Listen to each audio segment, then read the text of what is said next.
I arrived at 6:12 in the morning just as the bulldozer lunged at the steel door. My uncle stood there, clutching papers and grinning like he had won the lottery. He claimed the warehouse was abandoned, but when I snatched the permit, his name was nowhere on the owner line. Instead, I saw a forgery of my own signature under the consent to demolish. This was not a teardown, it was a frame job. My name is Kendall Graham, and at 35 years old, I knew exactly what panic tasted like. It tasted like stale coffee and the metallic tang of adrenaline hitting the back of my throat. I was doing 70 miles per hour in a 40 zone, my knuckles white against the steering wheel of a Ford Fusion that had seen better decades, let alone better days. The heater rattled, blowing lukewarm dust into my face, but I was shivering. The text message had come in at 5:45 in the morning, buzzing against the nightstand like an angry hornet. It was from an unknown number. 5 words that had pulled me out of a dead sleep and threw me into my clothes before my eyes could fully adjust to the dark. Your warehouse is being processed. Processed. That was a sterile, bureaucratic word for something violent. I took the turn onto Riverside Row too fast, the tires screaming in protest against the cracked asphalt. This part of the city always smelled of brackish water and diesel fumes, a graveyard of industry where the city skeleton was exposed. The sun was just bleeding over the horizon, casting long, bruised shadows across the shuttered factories and chain-link fences. But ahead, the scene was unnaturally bright. Floodlights were cutting through the morning mist, and the ground was vibrating. I saw the fence first. It was a temporary chain-link setup, the kind that appeared overnight like steel weeds. Zip-tied to the mesh was a bright orange sign that made my stomach drop into my shoes. Demolition in progress. Behind the fence, a yellow bulldozer sat like a prehistoric beast, its engine idling with a low, guttural growl. It was positioned directly in front of the rolling steel door of the warehouse my grandmother had left me. I slammed the brakes, the Fusion skidding to a halt just inches from the temporary barrier. I was out of the car before the engine died, leaving the door wide open. The air was cold, biting through my thin windbreaker, but the heat coming off my face could have melted snow. "Hey," I shouted, my voice cracking. I ran toward the fence, grabbing the cold metal links. "Stop. You cannot be here. This is private property." A man in a hard hat and a reflective vest looked up from a clipboard. He looked bored, the way men look when they are just doing a job and do not want to hear a woman screaming at 6 in the morning. He pointed a gloved hand toward the side of the lot. "Talk to the owner, lady." I followed his finger, and that was when the rage truly set in. Hot and blinding. Standing near the cab of a pickup truck, looking as crisp as a fresh banknote in a bespoke Navy suit that cost more than my car, was Wade Mercer. My uncle. He was holding a travel mug of coffee in one hand and a thick folder in the other, watching the bulldozer with a look of supreme satisfaction. He looked like he had just won the lottery and was surveying his prize. "Wade," I screamed his name, scrambling around the edge of the fence where they had left a gap for the machinery. He turned slowly, a rehearsed smile spreading across his face. It was the smile he used for investors, for zoning boards, and apparently, for the niece he was trying to rob. "Kendall," he said, his voice smooth, carrying easily over the rumble of the idling engine. "You are late. We were about to get started." I stopped 3 feet from him, breathing hard. The exhaust from the bulldozer was choking me, or maybe it was just the sheer audacity of the man standing in front of me. "Get started on what?" "This is my building." "Wade, what is that machine doing here?" He took a sip of his coffee. Unbothered. "It is a safety hazard. Kenny, look at it. The roof is sagging. The foundation is cracking. The city has been on my back about it for months. We are just doing what needs to be done. It is abandoned. I am cleaning up the family mess, as usual." He said it with such conviction that for a split second, I questioned my own reality. That was Wade's gift. He could tell you the sky was green with such confidence that you would look up and squint, just to check. But I knew this building. I knew every brick, every rusted bolt. "It is not abandoned." I snapped. stepping into his personal space. I was here 3 days ago, and it is not your property to clean up. It belongs to Graham Storage, LLC. That is me, not you. Wade sighed, a sound of dramatic patience, as if he were explaining quantum physics to a toddler. He tapped the folder in his hand. The city disagrees. Dangerous structure, public nuisance, emergency demolition order. It is all here, signed, sealed, and delivered. I tried to call you, Kendall, but you never pick up, so I handled it. Let me see it. I did not wait for him to offer. I lunged for the folder.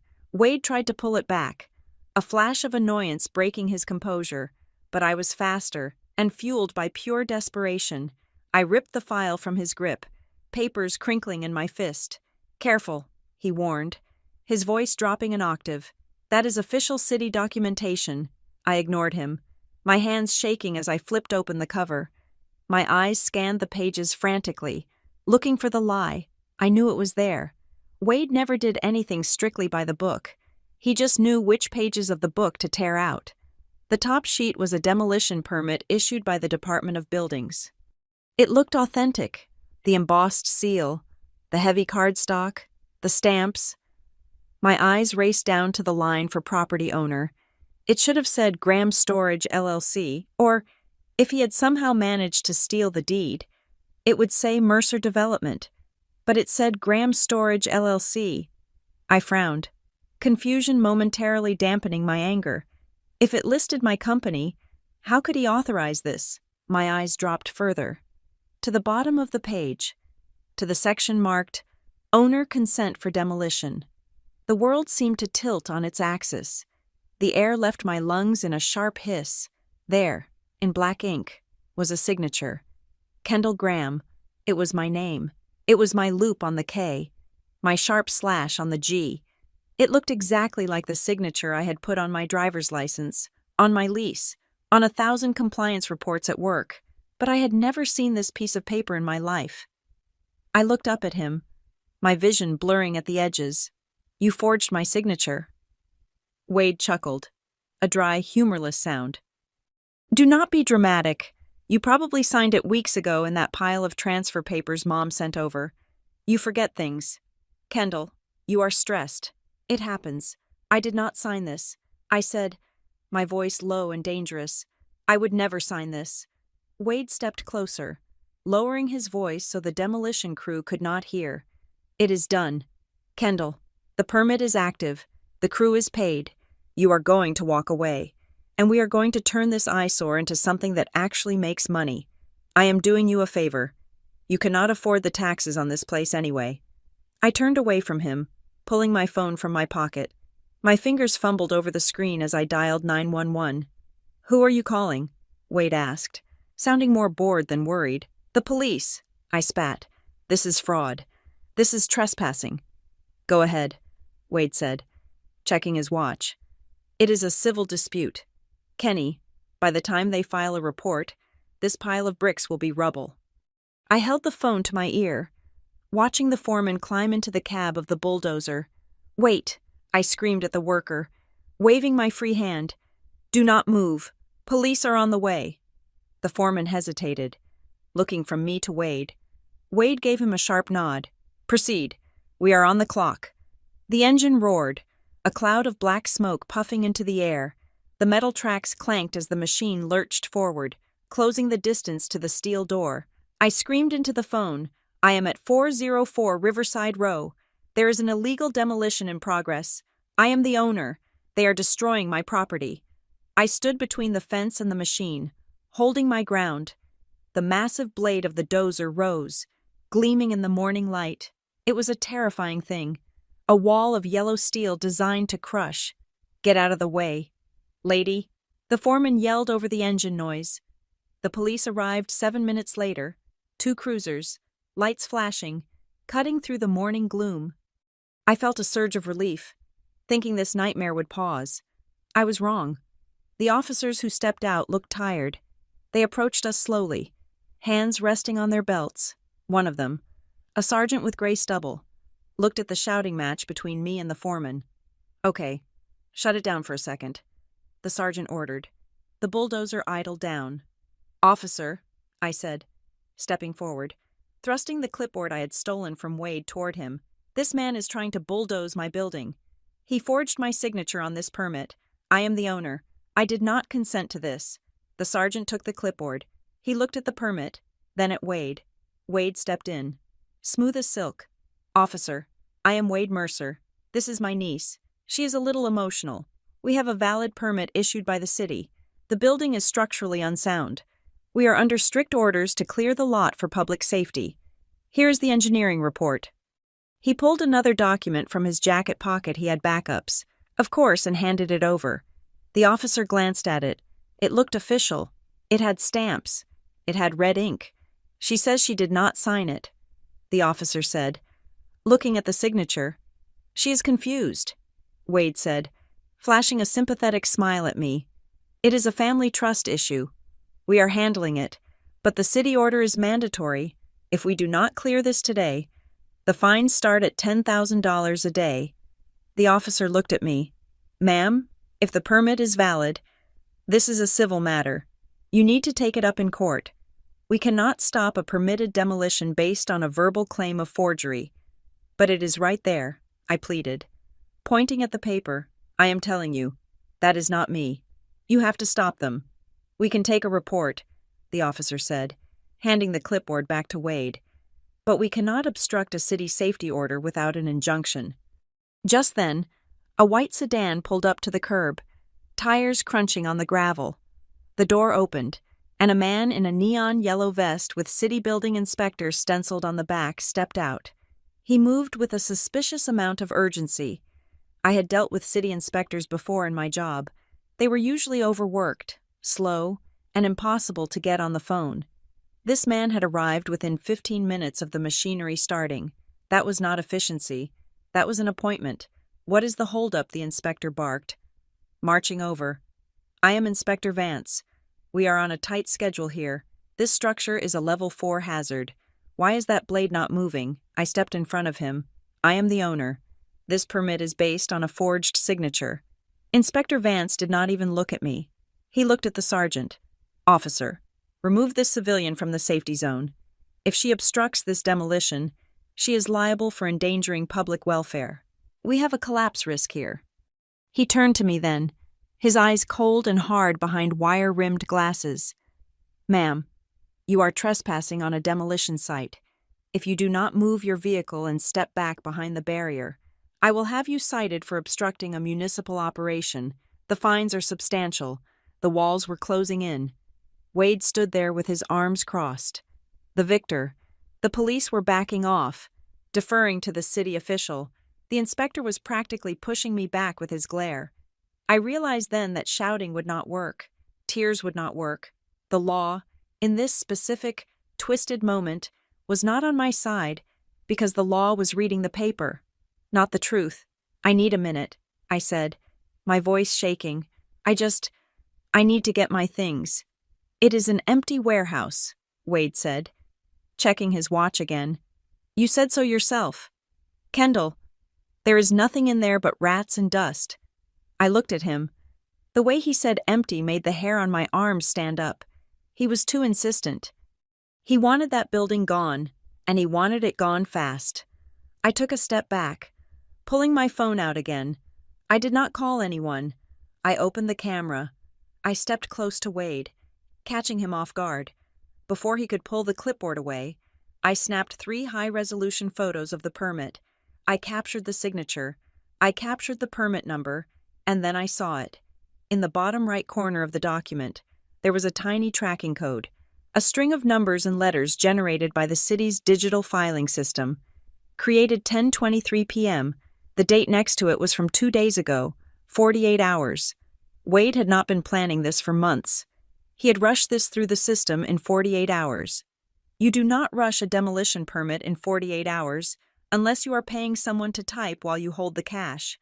"That is enough," Inspector Vance snapped, stepping between me and Wade. "Officer, escort her to her vehicle." The sergeant put a hand on my shoulder. "Come on, Miss Graham, do not make us arrest you." I looked at the warehouse one last time. The morning sun was hitting the rusted corrugated metal. It looked tired. It looked old. But inside, behind those walls, was the only thing my grandmother had explicitly told me to protect. Wade was lying. He said it was empty. He said it was dangerous. But you do not bring a bulldozer at 6 in the morning for safety. You bring a bulldozer to bury something. I shook off the officer's hand and walked backward toward my car. Go ahead, I said, staring straight at Wade. Knock it down. Wade's smile faltered for just a fraction of a second. He did not expect me to yield. He expected me to cry.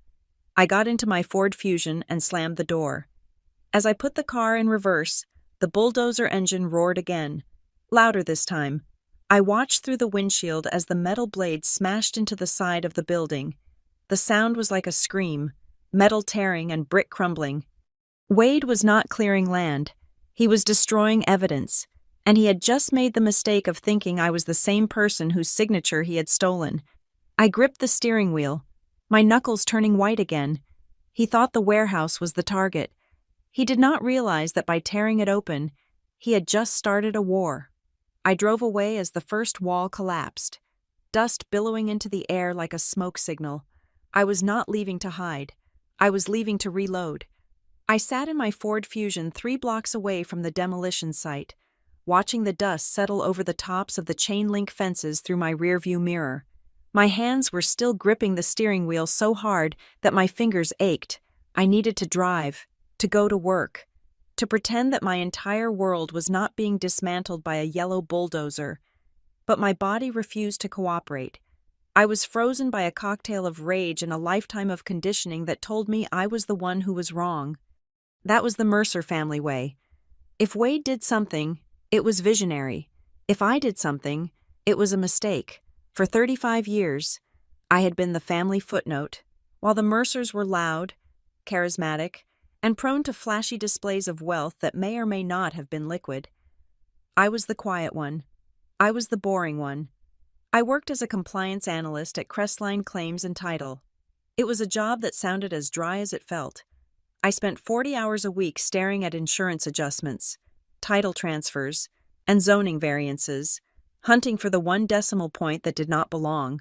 My mother, Elaine, always told people I worked in office administration because it sounded less like I was a glorified librarian of mistakes. My salary was $45,000 a year, which was enough to pay rent on a 1-bedroom apartment and keep my 10-year-old car running. But in the eyes of my family, I was hovering just above the poverty line. Wade, on the other hand, was the golden god. He called himself a real estate developer, though I had never actually seen him build anything from the ground up. He was a flipper, a middleman, a guy who knew a guy at City Hall, at every Thanksgiving dinner for the last 2 decades. I had to listen to Wade hold court at the head of the table, swirling a glass of expensive Cabernet, talking about how he had just had lunch with the deputy mayor or how he was reshaping the skyline. He was the sun, and the rest of us were just cold little planets hoping for some warmth. And then there was Britt. My cousin Britt was 10 years younger than me and lived her entire life through the lens of a smartphone. She was an influencer, which meant she took photos of latte art and sponsored skincare products for an audience of 50,000 strangers. Britt was the princess to Wade's king. She had the Mercedes. She had the condo downtown. She had the audacity to look at me with pity. I remembered the last time I saw them, just 3 months ago at my mother's birthday dinner. I had mentioned I was going to the warehouse on the weekend to sort through some boxes. Britt had laughed. A tinkling, cruel sound that stopped the table conversation. She asked why I still held on to that pile of garbage.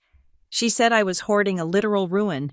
She told me it was embarrassing that the only asset in my name was a breeding ground for tetanus. Wade had joined in, shaking his head with mock sympathy. He told me that holding on to dead assets was why poor people stayed poor. He said I should let him take it off my hands for a nominal fee, just to save me the liability insurance. They did not understand. They never understood. My grandmother, Rose Mercer, had been the only one who saw through the smoke and mirrors of her own son. When she passed away 5 years ago, the family expected Wade to get everything. Instead, she had quietly transferred the deed of the old industrial warehouse on Riverside Row into a limited liability company called Graham Storage. and she had named me the sole member. I could still hear her voice, raspy from age but sharp as a tack, telling me not to sell.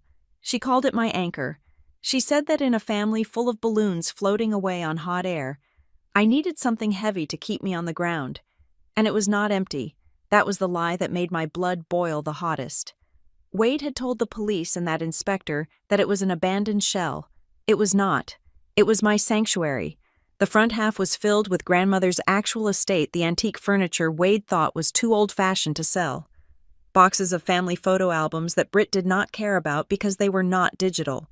And crates of my grandfather's old tools. But the back corner, under the skylight that still had most of its glass, was mine. I had set up a modest studio there. It was nothing fancy, just some easels, a drafting table, and shelves of supplies. On weekends, I let a local art collective use the space for free to paint sets for community theater. It was not a crack den. It was not a collapse hazard. It was a quiet, dusty, beautiful place where I felt like I actually owned a piece of the world. I finally put the car in gear and drove. But I did not go to work. I called my supervisor at Crestline and told him I had a family emergency. It was the truth. The emergency was that my family was trying to rob me. I drove to a diner on the edge of town, ordered a black coffee, and opened my laptop. I needed to stop thinking like the victim and start thinking like a compliance analyst. Wade was greedy, but he was not stupid. He would not risk a felony forgery charge just to clean up an eyesore.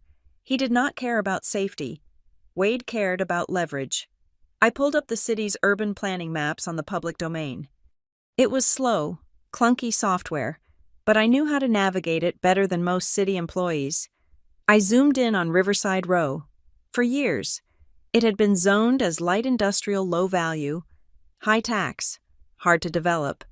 But then I saw it. There was a proposed amendment to the zoning code, filed 6 weeks ago, scheduled for a final council vote next month. The proposal was to rezone the entire Riverside waterfront district to mixed-use residential and commercial. My heart hammered against my ribs.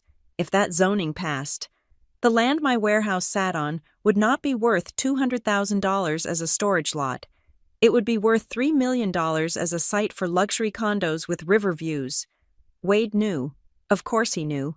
His friends at the city had probably tipped him off before the paperwork was even drafted. He needed the title. He needed the land clear. And he needed me out of the way before I realized I was sitting on a gold mine. But he could not buy it from me because I had refused to sell for 5 years. So he decided to destroy the building, slap me with demolition liens and safety fines I could not afford to pay, and then force a distress sale to cover the debt. It was evil. It was brilliant. And it relied entirely on me being too passive to fight back. I closed the map and opened my email. I searched for my grandmother's name. I missed her terribly in that moment. I wanted to ask her why she had given me this burden.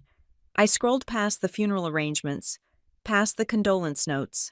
I went back to the year she died. There was one email with the subject line for a rainy day.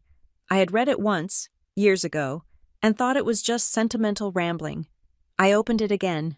My dearest Kendall, if you are reading this, I am gone, and you are likely feeling overwhelmed. I know Wade. I know he looks at the world and sees only what he can take from it. I left the warehouse to you because you are the only one who knows the value of keeping things safe. But listen to me closely. Wade is a shark. If he ever circles you, if he ever tries to force you out, or if you ever see anyone in a hurry to clear out that building, you need to go to the back office. In the floor safe, there is a blue metal lockbox. I have taped the key under the drawer of the old workbench. Do not open it unless you have to, but if they try to bury the truth, the key is yours. Love, Gran. I stared at the screen until the words blurred. If you ever see anyone in a hurry to clear out that building, Wade had rushed a demolition permit in 48 hours. He had brought a bulldozer at dawn. He was not just in a hurry. He was in a panic. A chill went down my spine that had nothing to do with the diner's air conditioning. This was not just about the zoning. Wade could have just offered me $500,000 and I might have considered it. But he went straight to destruction. He went straight to a felony. Why? Because there was something in that warehouse he did not want me to find, or there was something he wanted to destroy before anyone knew it existed. The blue lockbox. I closed my laptop with a snap. My hands were steady now. The sadness was gone, replaced by a cold, sharp clarity. Wade thought he was dealing with Kendall the failure, Kendall the poor relation who would cry and sign whatever he put in front of her to make the shouting stop. He thought he was dealing with the black sheep, but he had forgotten what I did for a living. I did not build things. I audited them. I found the cracks in the foundation. I found the missing signatures. I found the lies buried in the fine print. If he had forged my signature, he had created a paper trail. And if there was a paper trail, I would find it. I checked the time. It was 11 o'clock in the morning. The permit office downtown would be a nightmare of lines and bureaucracy, but that was my battlefield. I was not going back to the warehouse today. It was too hot, too guarded.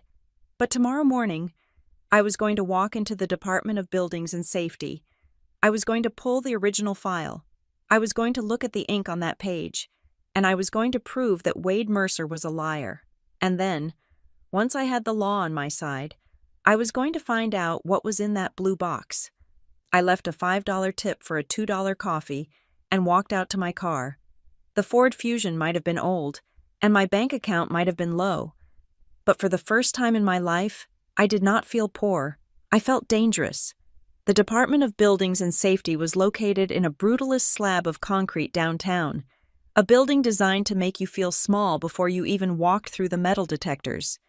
It was 9 o'clock in the morning, and the air inside already smelled of stale coffee, photocopier toner, and low-grade desperation.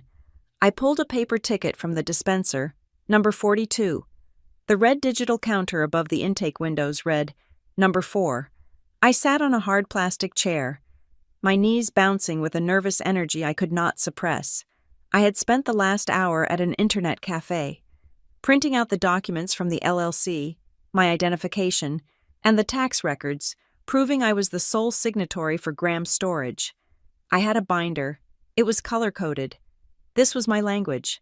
I might not know how to drive a bulldozer or schmooze a city councilman at a gala, but I knew how to navigate a bureaucracy. Bureaucracies were just machines made of paper, and every machine had an off switch if you knew where to press. 2 hours and 12 minutes later, my number flashed on the screen. I walked up to window 6. The clerk was a woman with frizzy hair and glasses on a chain, looking at me with the aggressive indifference of someone who had 10 years until a pension. I need to see the physical case file for a demolition permit issued yesterday, I said, sliding a slip of paper with the permit number under the glass partition. The address is 404 Riverside Row. She typed the number into her terminal with agonizing slowness. One finger at a time. Click, click, click. That is a sealed active site, she said without looking up. Emergency demolition order, public safety hazard. I am the owner, I said, pressing my driver's license against the glass. And I did not file that permit. I want to know who did. She squinted at the screen. The system says the applicant is Calhoun Redevelopment Partners. The name meant nothing to me. It sounded like a shell company, generic and sterile. Who is the signatory for Calhoun, I asked. She sighed, finally looking at me. Ma'am, I cannot give you personal details of a third-party applicant. That is privacy policy. I felt the heat rising in my neck, but I forced it down. Losing my temper here would get me escorted out by security. I needed to be the smartest person in the room, not the loudest. It is my property, I said, my voice level. If a third party filed a permit on my land, they committed fraud. I need to see the application. I need to see the wet signature on the consent form. We do not have the physical file here, she said, already reaching for the button to call the next number. It is in processing with the field team. You can file a dispute online. It takes 6 to 8 weeks. I did not move. I am not filing a dispute, I said, pitching my voice to carry just enough that the supervisor at the back desk looked up. I am filing a request under the Freedom of Information Act and the State Public Records Law. I want the immediate release of all documents, correspondence, and photos related to permit number D7729. I am also formally notifying you that any destruction of these records is a felony offense. The clerk froze. The magic words had been spoken. You could yell at city workers all day. But when you cited the specific statutes regarding public transparency and record retention, the atmosphere changed. The supervisor stood up. She was a tall woman in a sharp gray suit that looked out of place among the polyester uniforms. Her name tag read Darla Klein, Senior Case Manager.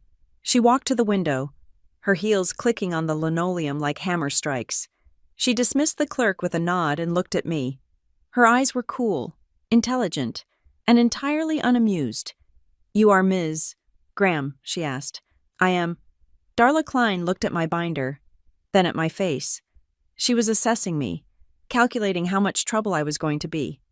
"We processed that permit on an expedited basis because the structural report indicated an imminent collapse risk," Darla said smoothly. "We do not usually hand over raw files while an operation is active. Usually is not the law." "Ms. Klein," I countered, "the law says I have access to records regarding my own property within 24 hours. I am here now. I will wait." She held my gaze for a long moment. It was a silent duel. She was trying to intimidate me, to make me feel like a nuisance who was interfering with serious city business. But I stared right back. I dealt with compliance audits for a living. I knew how to hold a stare.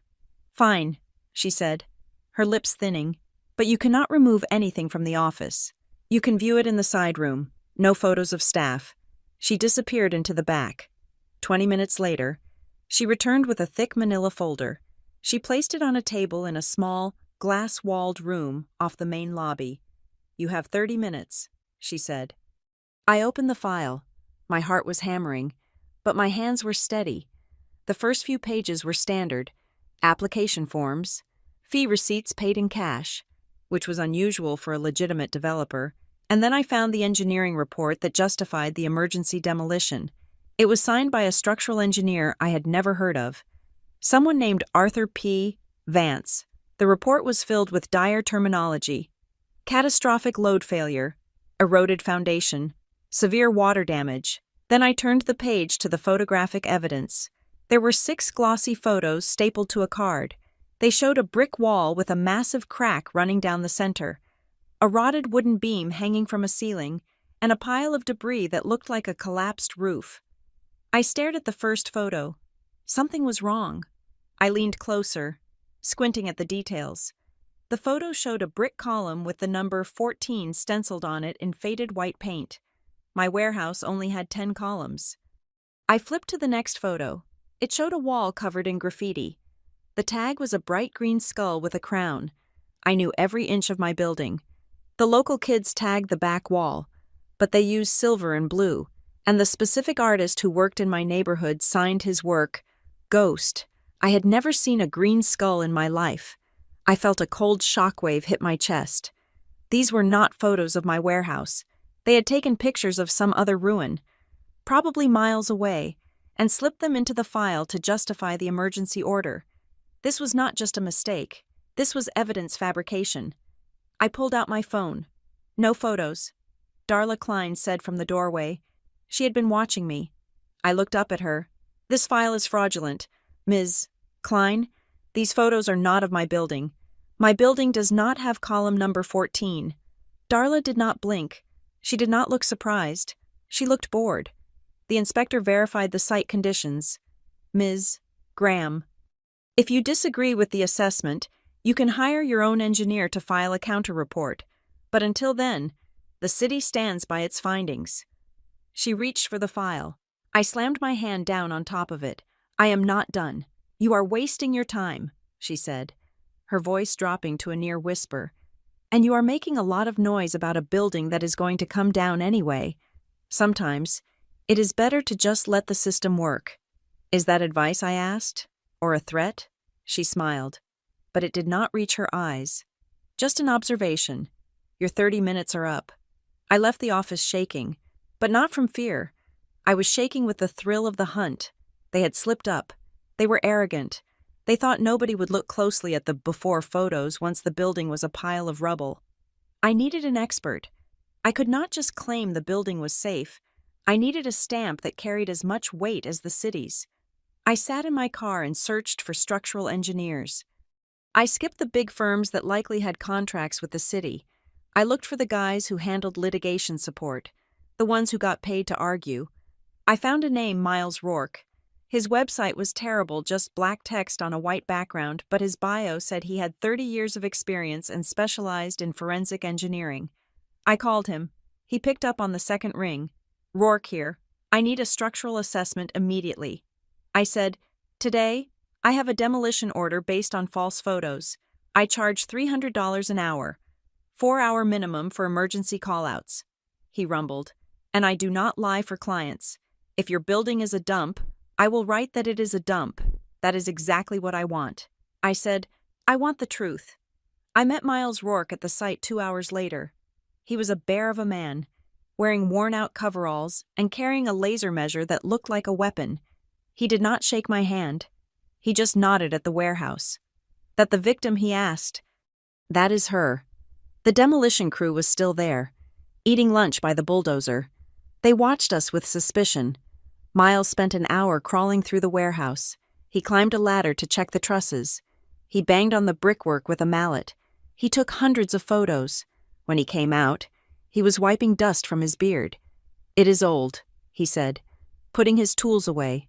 Needs pointing on the south wall. Roof membrane needs a patch. But dangerous, no. This thing is built like a tank. The load-bearing capacity is double what modern code requires.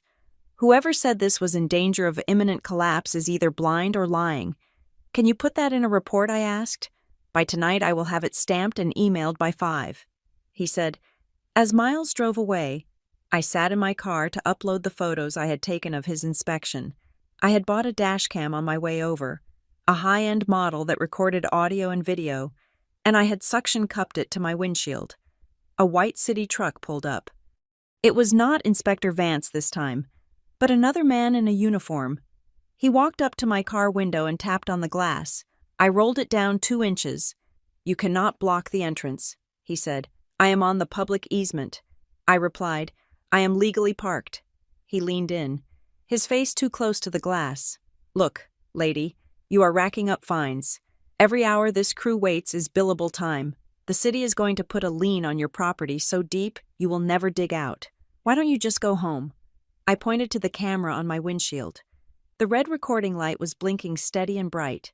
Everything you say is being recorded and uploaded to a cloud server. I said, including your threat to financially penalize me for exercising my right to inspect my own property. State your name and badge number for the record. Please. The man's eyes flicked to the camera, then back to me. He sneered, straightened up, and walked away without a word. I watched him go. He pulled out his phone immediately, dialing a number and pacing angrily by the fence. I sat back in my seat, the adrenaline slowly ebbing away, leaving me cold and lucid. It was not just Wade. Wade was a hustler, but he was not organized enough to fake engineering reports, coordinate with the permit office, and have inspectors running interference for him all in 48 hours. Someone inside the Department of Buildings was helping him. Darla Klein knew about the fake photos. I saw it in her eyes. The inspector knew the building was safe. Calhoun Redevelopment Partners was the shield they were all hiding behind. This was a pipeline, a machine designed to steal property, sanitize the deed, and hand it over to developers, leaving the original owners buried in paper and debt. Wade had brought me into a game I did not know how to play, but he had made a critical error. He assumed I would play by the rules of a family drama, shouting, crying, appealing to emotion. He did not know I had switched games. I was not a niece anymore. I was an auditor, and I had just found the first discrepancy that would bring the whole ledger crashing down. I started the engine. I needed to get home. I needed to send Miles's report to a lawyer, and I needed to find out who was really behind Calhoun Redevelopment Partners. Because if my family was willing to destroy me for a piece of land, then I was willing to burn their little kingdom to the ground to save it. The text message from my mother, Elaine, arrived at 4:30 in the afternoon. It was not a question. It was a summons. Dinner at 6. Wade is here. We are going to settle this like a family. I sat in my car outside my apartment complex, staring at the screen. My stomach churned with a specific type of nausea reserved for family gatherings where I knew I was the main course. I wanted to drive in the opposite direction, perhaps until I hit the ocean, but I knew I could not. If I did not show up, Wade would spin the narrative unchecked. He would paint me as the hysterical, ungrateful niece who was obstructing his benevolent attempt to save the family from financial ruin. I had to go. I had to be the rock in the stream of their madness. My mother lived in a pristine beige stucco house in the suburbs, a place where the lawns were manicured to within an inch of their lives, and silence was considered a virtue. I parked the Ford Fusion behind Wade's massive black truck. It looked like a predator sitting in the driveway. When I walked inside, the smell of pot roast hit me. It was the scent of my childhood Sundays, a smell that used to mean safety but now just smelled like obligation. They were already seated at the dining room table. Wade was at the head, of course, a napkin tucked into his collar, looking for all the world like a king holding court. My mother sat to his right, her hands clasped nervously on the tablecloth, and across from her sat my cousin Britt. Britt did not look up when I entered. She was adjusting a small tripod set up on the table next to her salad plate, the ring light reflected in her eyes, giving her a robotic, glazed look. "You made it," Wade said, his voice booming. "Sit down, Kendall. Elaine made your favorite." I did not sit. I stood by the archway, clutching my purse like a shield. "I am not here to eat." "Wade, I am here to tell you that I went to the permit office today. I know about the fake photos. I know about the rushed application." Wade chuckled, cutting into a slice of beef. He chewed slowly, making me wait. "Always so dramatic," he said, gesturing with his fork. "Sit down, Kenny. You're making your mother nervous." Elaine looked at me, her eyes pleading. "Please, Kendall, just sit. Wade explained everything to me. He is trying to help you." I looked at my mother. She was 60 years old but looked 10 years younger thanks to a rigorous regimen of denial and avoidance. She hated conflict. She would agree to set herself on fire if it meant everyone would stop shouting. "He is not helping me." "Mom," I said, my voice tight. "He forged my signature on a demolition permit. He is trying to destroy the warehouse Gran left me." Elaine sighed. A long, tragic exhalation. "Wade told me about the debts.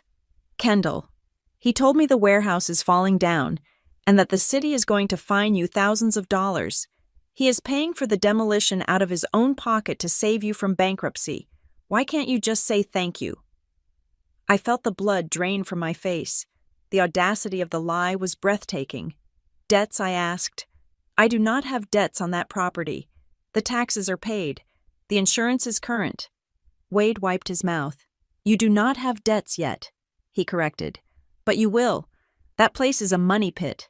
I am liquidating a distressed asset so we can sell the land and I can cut you a check. You should be happy. You can finally buy a car that does not sound like a lawnmower." I turned to Britt. She was whispering into her phone, her thumb hovering over the screen. "What are you doing?" I asked. Britt looked up, blinking innocently. "Just updating the fam." She turned the screen toward me. It was a live stream. The caption read, "Dealing with toxic family drama. Some people would rather hold on to trash than let others grow. Real talk family burdens. Put that away." I snapped. Britt rolled her eyes. "See, so aggressive. This is exactly what I was talking about. Guys, she is literally yelling at me at the dinner table." I looked back at Wade. He was smiling. It was a small, tight smile that did not reach his eyes. He was enjoying this. He had the audience. He had the moral high ground. And he had the power. I reached into my bag and pulled out the printout of the permit I had photographed. I slammed it onto the table, right next to the gravy boat. "Explain this," I demanded. "That is not my signature. That is a felony." "Wade, it is called forgery." Elaine flinched as if I had thrown a grenade. "Kendall, stop it. Stop throwing papers around." Wade did not even look at the paper. He took a sip of his wine. "Paperwork is just paperwork. Kendall," he said dismissively, "in the real world, in the world where big boys do business, it is about intent. My intent is to develop that land. The city agrees with me. The neighbors agree with me. The only person standing in the way of progress is you. It is illegal. I insisted, feeling like I was speaking a foreign language. You cannot just fake consent because you think you know better. Wade leaned forward, his elbows resting on the table. The jovial uncle mask slipped, revealing the shark beneath. You think a judge cares about a signature when the building is already gone? He asked softly. By the time you get a court date, that warehouse will be a parking lot. And who are they going to believe me? A respected developer with a track record of improving this city, or you, a low-level analyst who hoards a dangerous ruin out of spite? I am not hoarding it, I said, fighting to keep my voice steady. It is my property, and I know why you want it gone so fast. I saw the zoning proposal. Wade froze. For the first time, the fork paused halfway to his mouth. I know about the rezoning. I continued, pressing my advantage. I know the land is going to triple in value next month. You are not trying to save me. You are trying to steal the equity before I figure out what it is worth. Wade put the fork down. The silence in the room was heavy, suffocating. Even Britt stopped tapping on her phone. You think you are so smart, Wade hissed, his voice dropping to a low growl. You sit in your little cubicle checking boxes, thinking you understand how the world works. You have no idea what is at stake here. I know you are greedy. I said, greed. Wade laughed, a harsh barking sound. It is not about greed, you stupid girl. It is about survival. If that warehouse stays standing, if people start poking around inside those walls. He stopped. I watched his eyes. They flickered. He had said too much. If people start poking around inside? What I asked. My heart beating faster. Wade composed himself. Picking up his wine glass again, the liquid swirled. Dark red like blood. Nothing, he said. It is a safety hazard. That is all. But I had heard him. He did not say if the deal falls through. He did not say if we miss the market window. He said if people start poking around. He was afraid of something inside the building. Wade took a long drink, then set the glass down with a deliberate clink. Let me give you some advice, Kendall, because despite your behavior, you are still family. He leaned back, crossing his arms. I know your boss at Crestline. Gary, isn't it? We play golf at the club on Tuesdays. My stomach dropped. Gary is a good man. Wade continued, his eyes locking onto mine, but he relies on my recommendation for a lot of his commercial title business. If I were to mention that his compliance analyst is unstable, litigious, and potentially involved in insurance fraud regarding a dilapidated property, well, I imagine your position might become redundant very quickly. I stared at him. He was threatening my livelihood. He was threatening to burn my entire life down just to get his way. Elaine looked down at her plate. She heard it. She heard him threaten me, and she said nothing. She just cut her roast beef into tiny, manageable pieces. That was the moment the last thread of familial obligation snapped. I looked at my mother, shrinking into her chair. I looked at Britt, performing her victimhood for an audience of strangers. And I looked at Wade, the monster who wore a suit. I did not scream. I did not flip the table. I picked up the photo of the permit, folded it neatly, and put it back in my purse. Enjoy your dinner, I said. Where are you going? Elaine cried out, half rising from her chair. Kendall, please, just apologize to your uncle. Let him handle it. I walked to the door. I am going to handle it. Mom, my way. I heard Wade's voice as I opened the front door. Walk away. Kendall, but remember what I said. Monday morning. That building comes down, and if you are in the way, you get buried with it. I closed the door on them. The night air was cool, but I was burning up.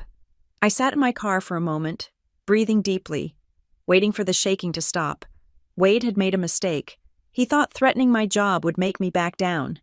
He thought fear was a leash, but he had given me the one thing I was missing: confirmation.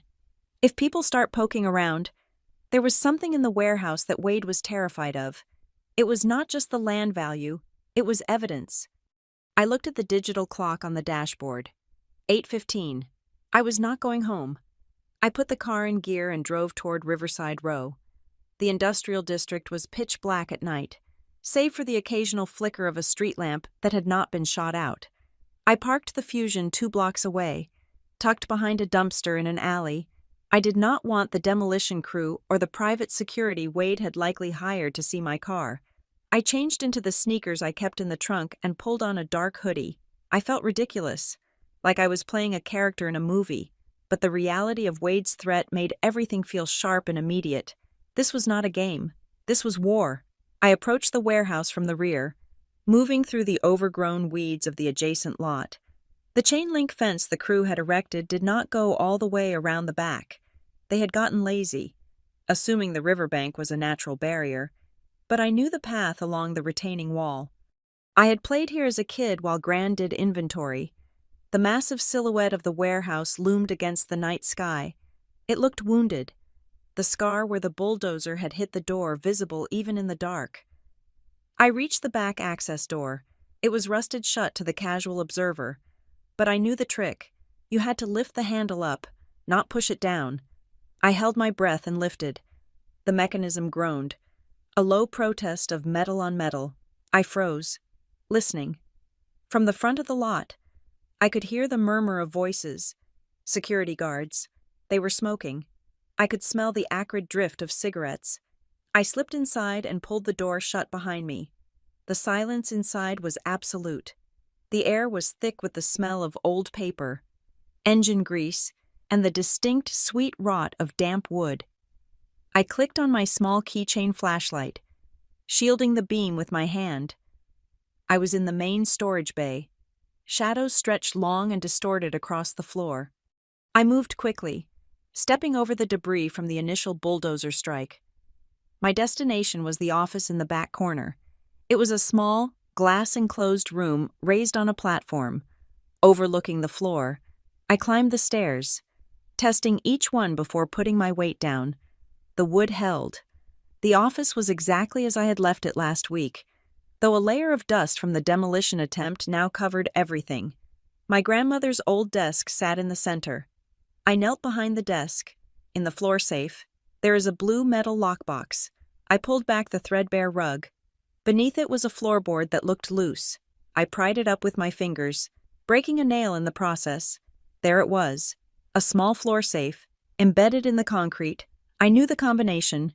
It was my birthday. Gran had been sentimental like that. I spun the dial. Right to 10, left to 23, right to 89. Click. The heavy steel door swung open. I reached into the dark cavity. My fingers brushed against cold metal. I pulled it out. It was a blue cash box, the kind you buy at an office supply store for $20. It was heavy. I sat back on my heels, the box on my lap. My heart was pounding so hard I could hear it in my ears. Wade was ready to destroy a building, ruin my career, and tear our family apart to keep this box buried. I took the small silver key from my pocket, the one I had found taped under the workbench where Gran said it would be. I inserted the key into the lock. It turned with a satisfying snap. I lifted the lid. Inside, there was no money. There were no jewels. There was a stack of documents, a USB drive, and a thick envelope with my name written on it in Gran's shaky handwriting. I picked up the envelope. On the back, written in bold, underlined letters, were instructions. If Wade touches the warehouse, give this to a lawyer. I opened the envelope and pulled out the first document. It was a loan agreement. I shone my flashlight on the text. It was dated 5 years ago. Borrower Wade Mercer. Collateral Graham Storage Warehouse, 404 Riverside Row. I frowned. Wade couldn't use the warehouse as collateral. He didn't own it. Gran owned it. Then I saw the signature at the bottom, Rose Graham. But it wasn't Gran's signature. It was shaky. Yes, but the slant was wrong. It looked like someone trying to write like an old woman. I flipped to the next page. It was a transcript of a recording, and then a title report that looked doctored. I realized then what I was holding. Wade hadn't just forged my signature yesterday. He had been forging signatures for years. He had taken out a massive loan against this property before Gran even died, using fake authorization. If the warehouse was sold or demolished legally, the title search would be superficial. The loan would be paid off from the proceeds, and the fraud would disappear. But if I kept the warehouse, The loan would eventually come due.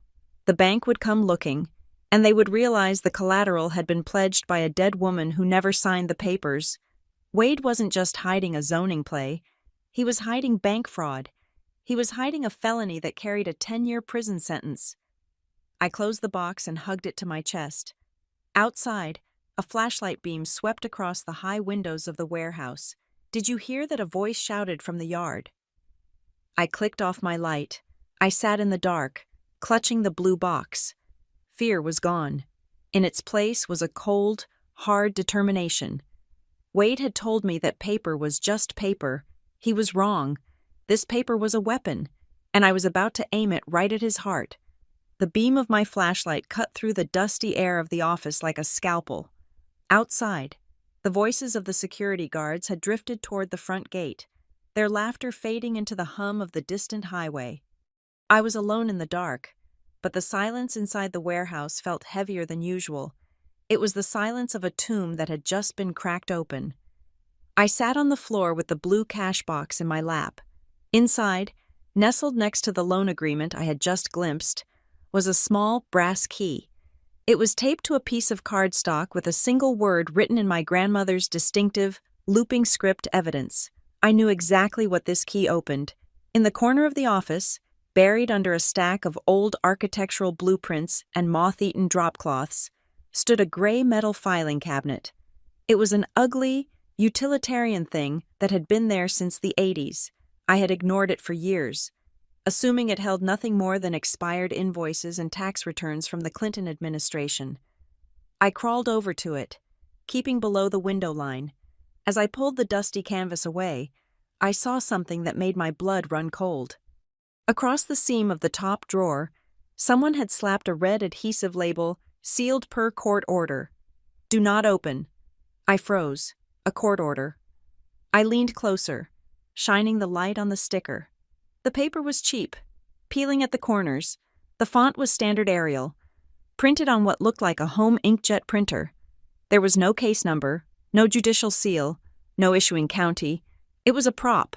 Wade had been here. He or one of his lackeys had put this sticker here to scare me off. They relied on the fact that Kendall, the good girl, Kendall, the rule follower, would see a legal warning and back away with her tail between her legs.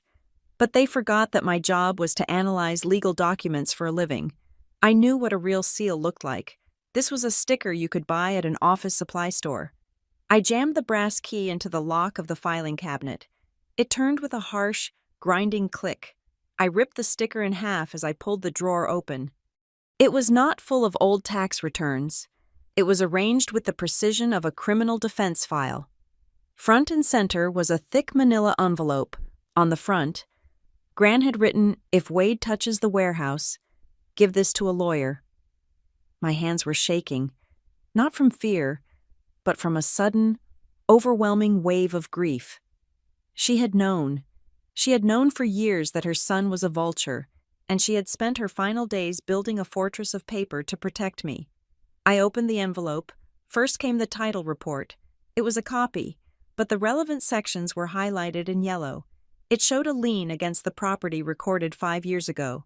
Mortgage encumbrance, $750,000.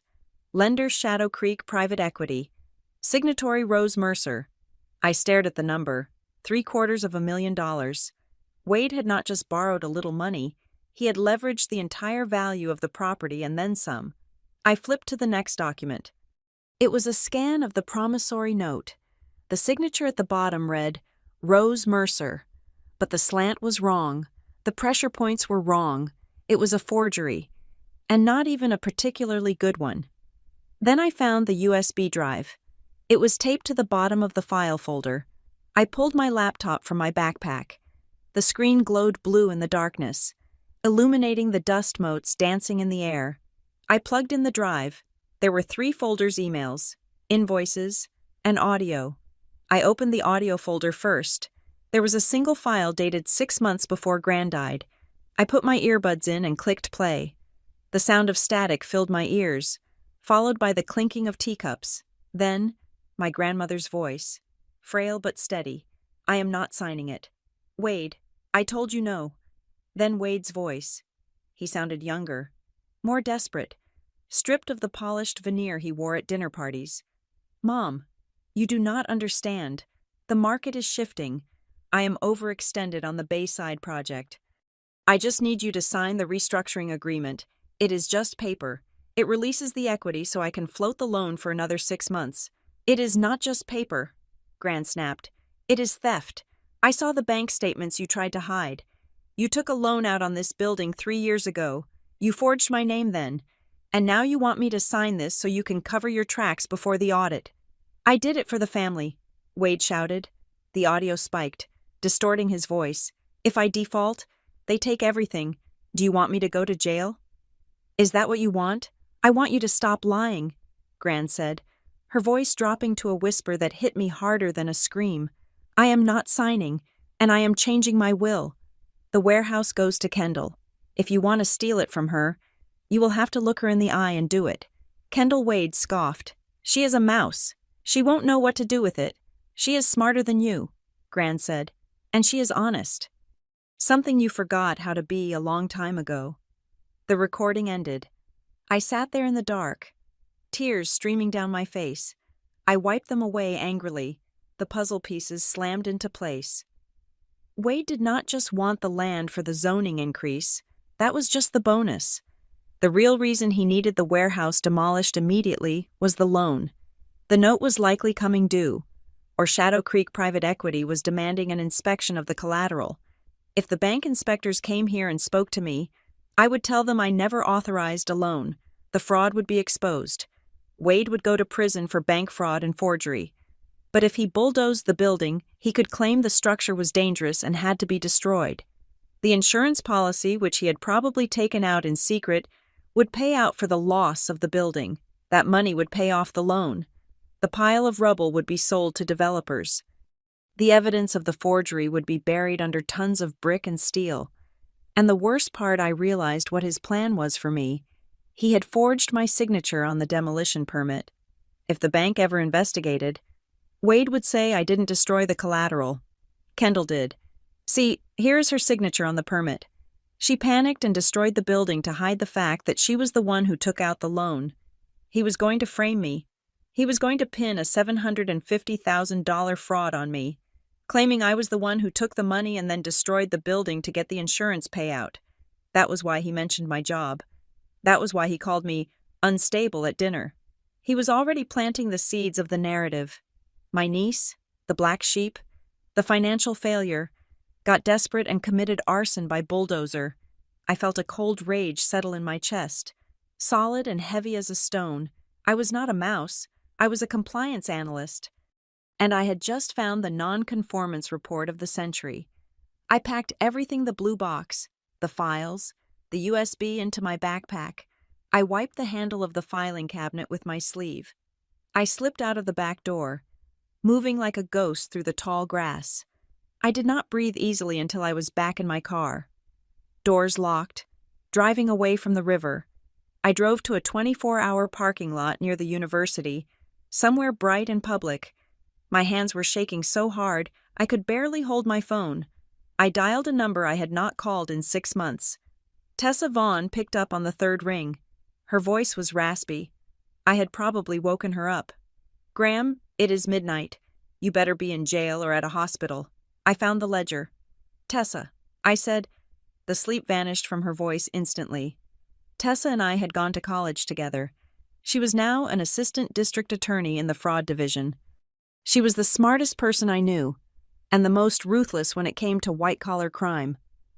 "What are you talking about?" Tessa asked. "Wade," I said. "My uncle? He forged a mortgage on my grandmother's warehouse 5 years ago. $750,000. He is trying to bulldoze the building tomorrow to hide the collateral deficiency before the loan balloons. And he forged my signature on the demo permit to frame me for the destruction of asset." There was a long silence on the other end. I could hear the rustle of sheets as she sat up. "Do you have proof?" she asked. "I have the original title report." I said, "I have the forged promissory note. And I have an audio recording of him admitting to the first forgery and trying to coerce my grandmother into a cover-up." "Kendall," Tessa said, her voice dropping to her professional register.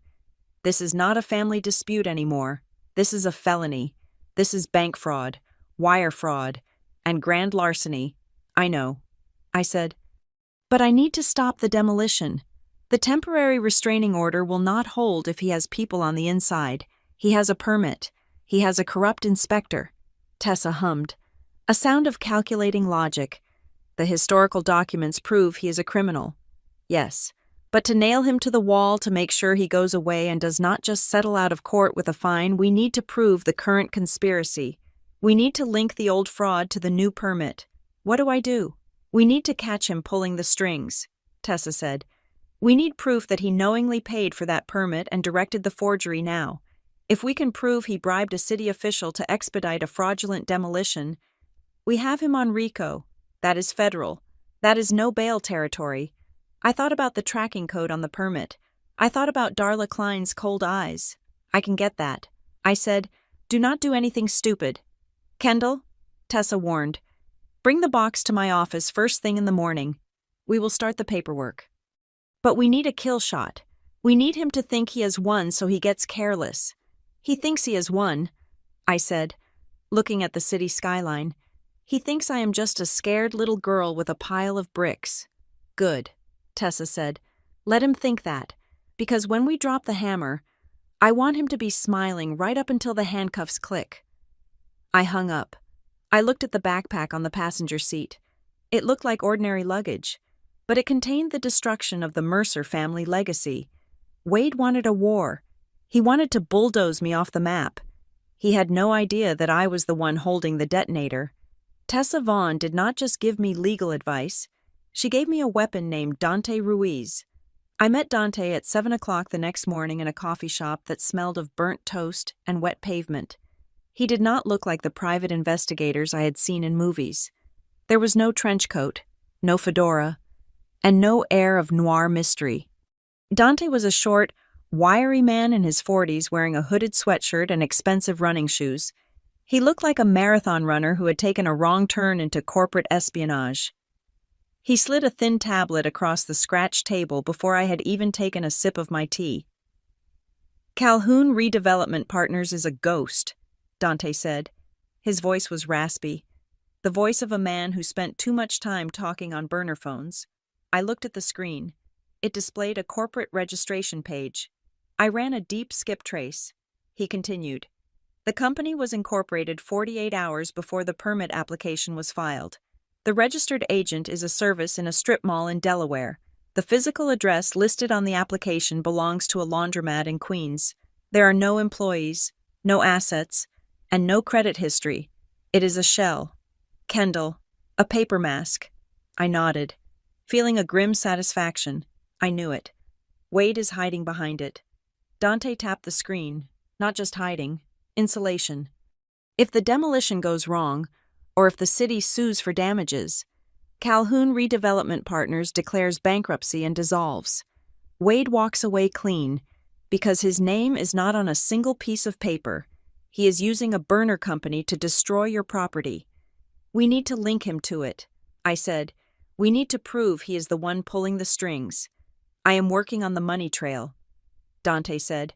Shell companies cost money to set up. Someone paid the filing fees. Someone paid the registered agent. I will find the credit card or the bank transfer. But that takes time. What is your timeline?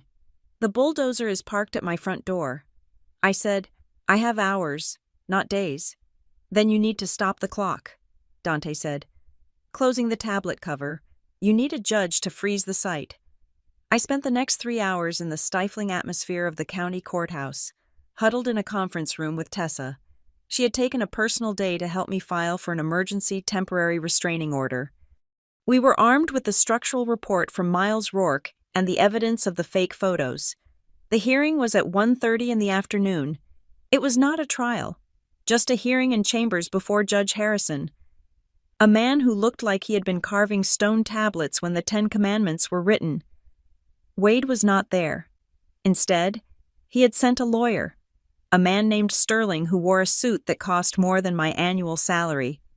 Your Honor, Sterling began, his voice dripping with condescension, this is a frivolous attempt to obstruct a necessary public safety measure.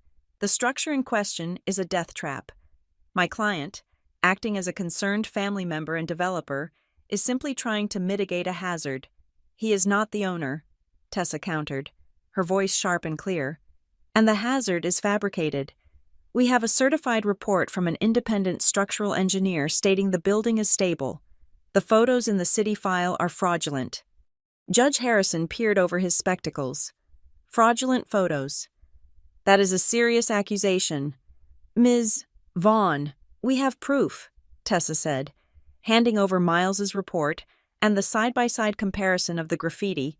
The photos in the permit file are not of the Graham storage warehouse. This permit was obtained under false pretenses. The judge frowned. Looking at the documents, Mr. Sterling. Sterling did not flinch. He reached into his briefcase and pulled out a single sheet of paper.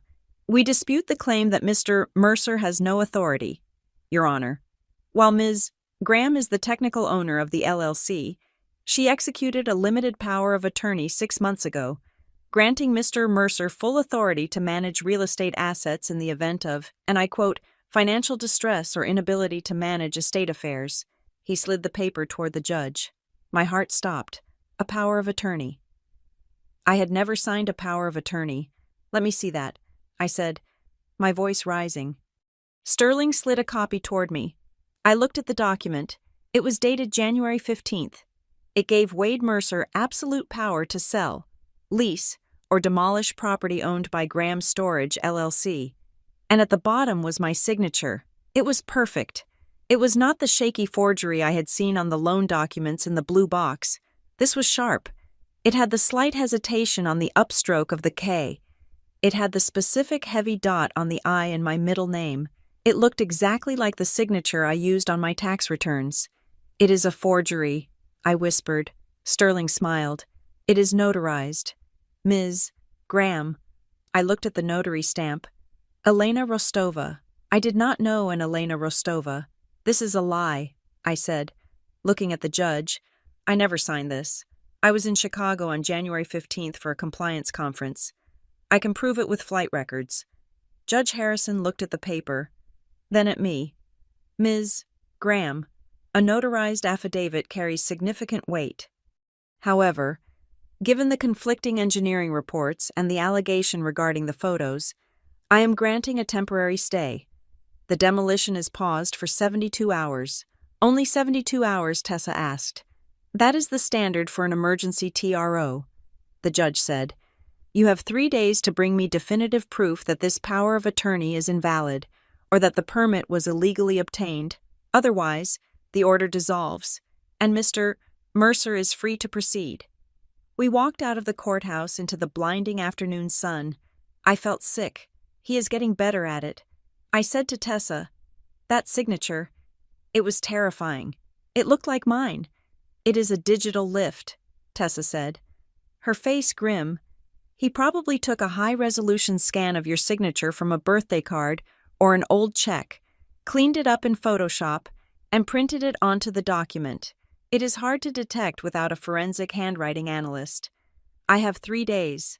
I said, I cannot hire a forensic analyst and get a report in 3 days. No, Tessa said. We need something faster. We need to catch him in the act. I went back to my apartment, but I did not rest. I turned my living room into a war room. I spread the documents from the blue box on the floor, the old forged loan, the recording transcript, and placed the new power of attorney next to them. I was a compliance analyst.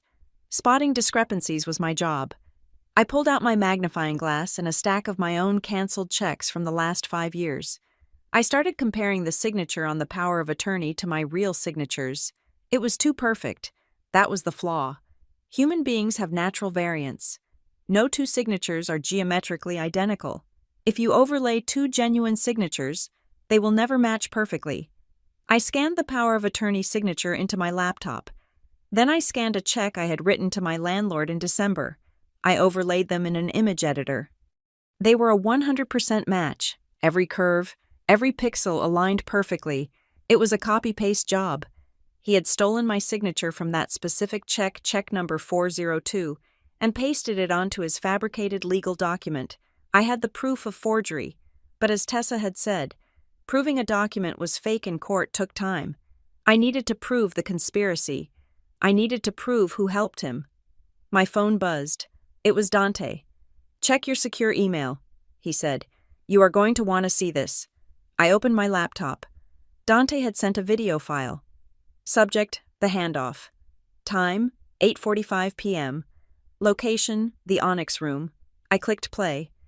The video was grainy, shot from a distance, likely from a button camera or a phone propped up on a table. It showed the interior of a dimly lit, upscale bar. In the corner booth sat Wade.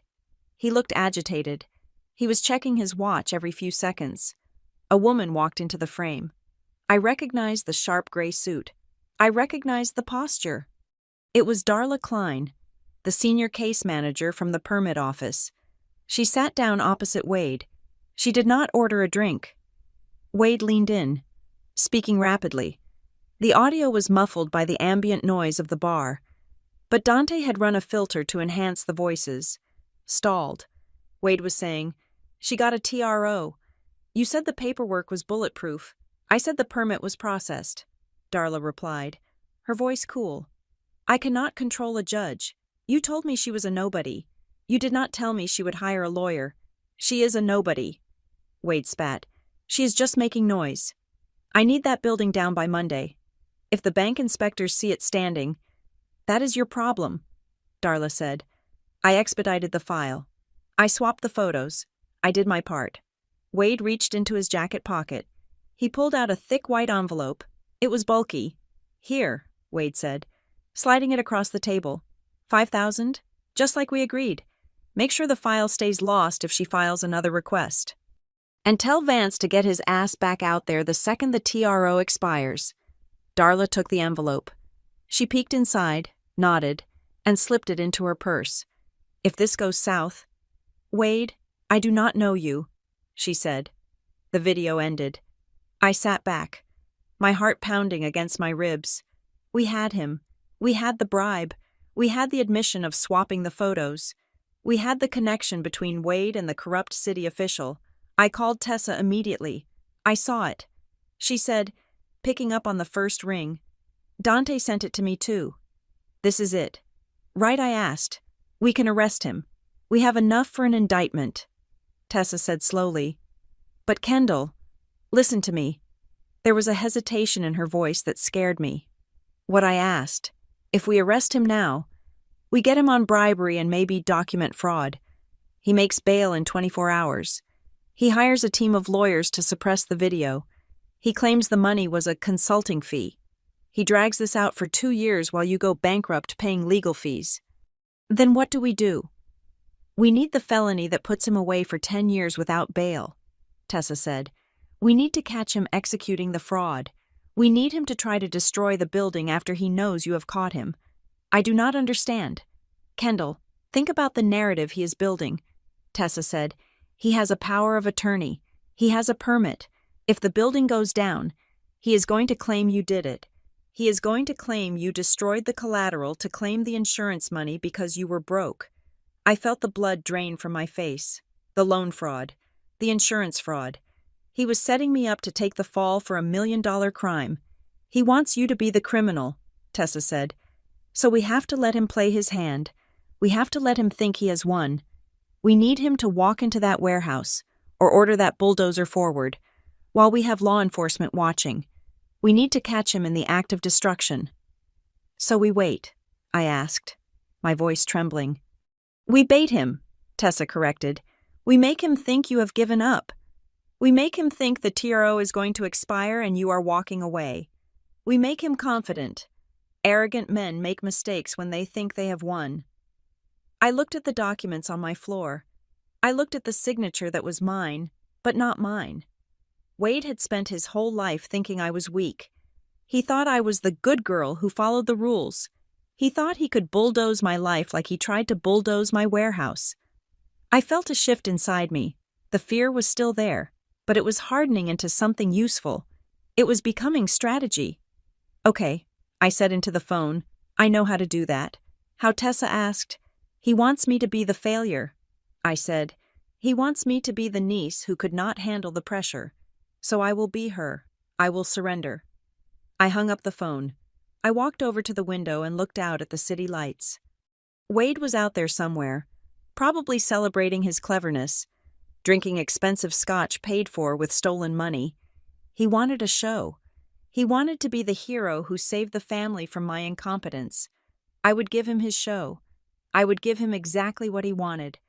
Right up until the moment I snapped the trap shut, I picked up my phone and opened the messaging app. I typed a message to Wade. "You win.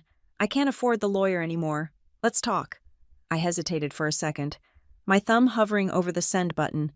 Once I sent this, there was no going back. I was inviting the wolf into my house. I pressed send. The response came 10 seconds later. "Smart girl. Come to the launch party tomorrow night. We will sign the papers."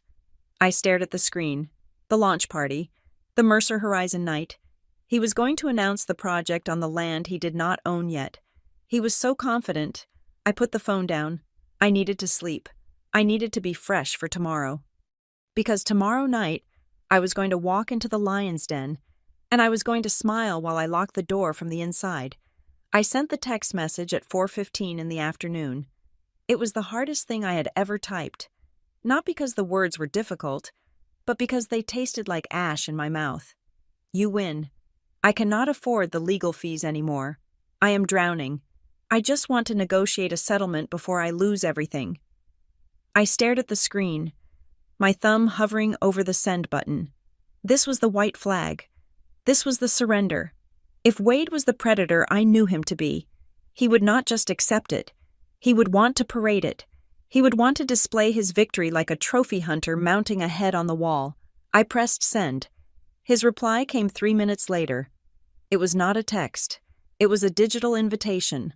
Mercer Horizon night. The grand ballroom at the Westin. 7 o'clock. Dress to impress. We will announce the settlement to the partners. Do not be late. I looked at Tessa, who was sitting across from me at my kitchen table, wearing headphones connected to a sleek black receiver. He took the bait. I said. Tessa nodded, her face grim. Of course he did. Narcissists cannot resist an audience. He does not just want your land. Kendall, he wants your submission. He needs to show the world that he brought the rebellious niece to heel. Dante Ruiz was standing by the window, adjusting the collar of a tuxedo that looked surprisingly natural on him. He held up a small, silver pin that looked like a generic piece of costume jewelry. "It is a unidirectional microphone," Dante explained, handing it to me. "Pin it to your lapel. It has a range of 50 feet. I will be in the room as a caterer. Tessa will be in the van outside recording the feed." "Is this admissible?" I asked, pinning the device to the black dress I had pulled from the back of my closet.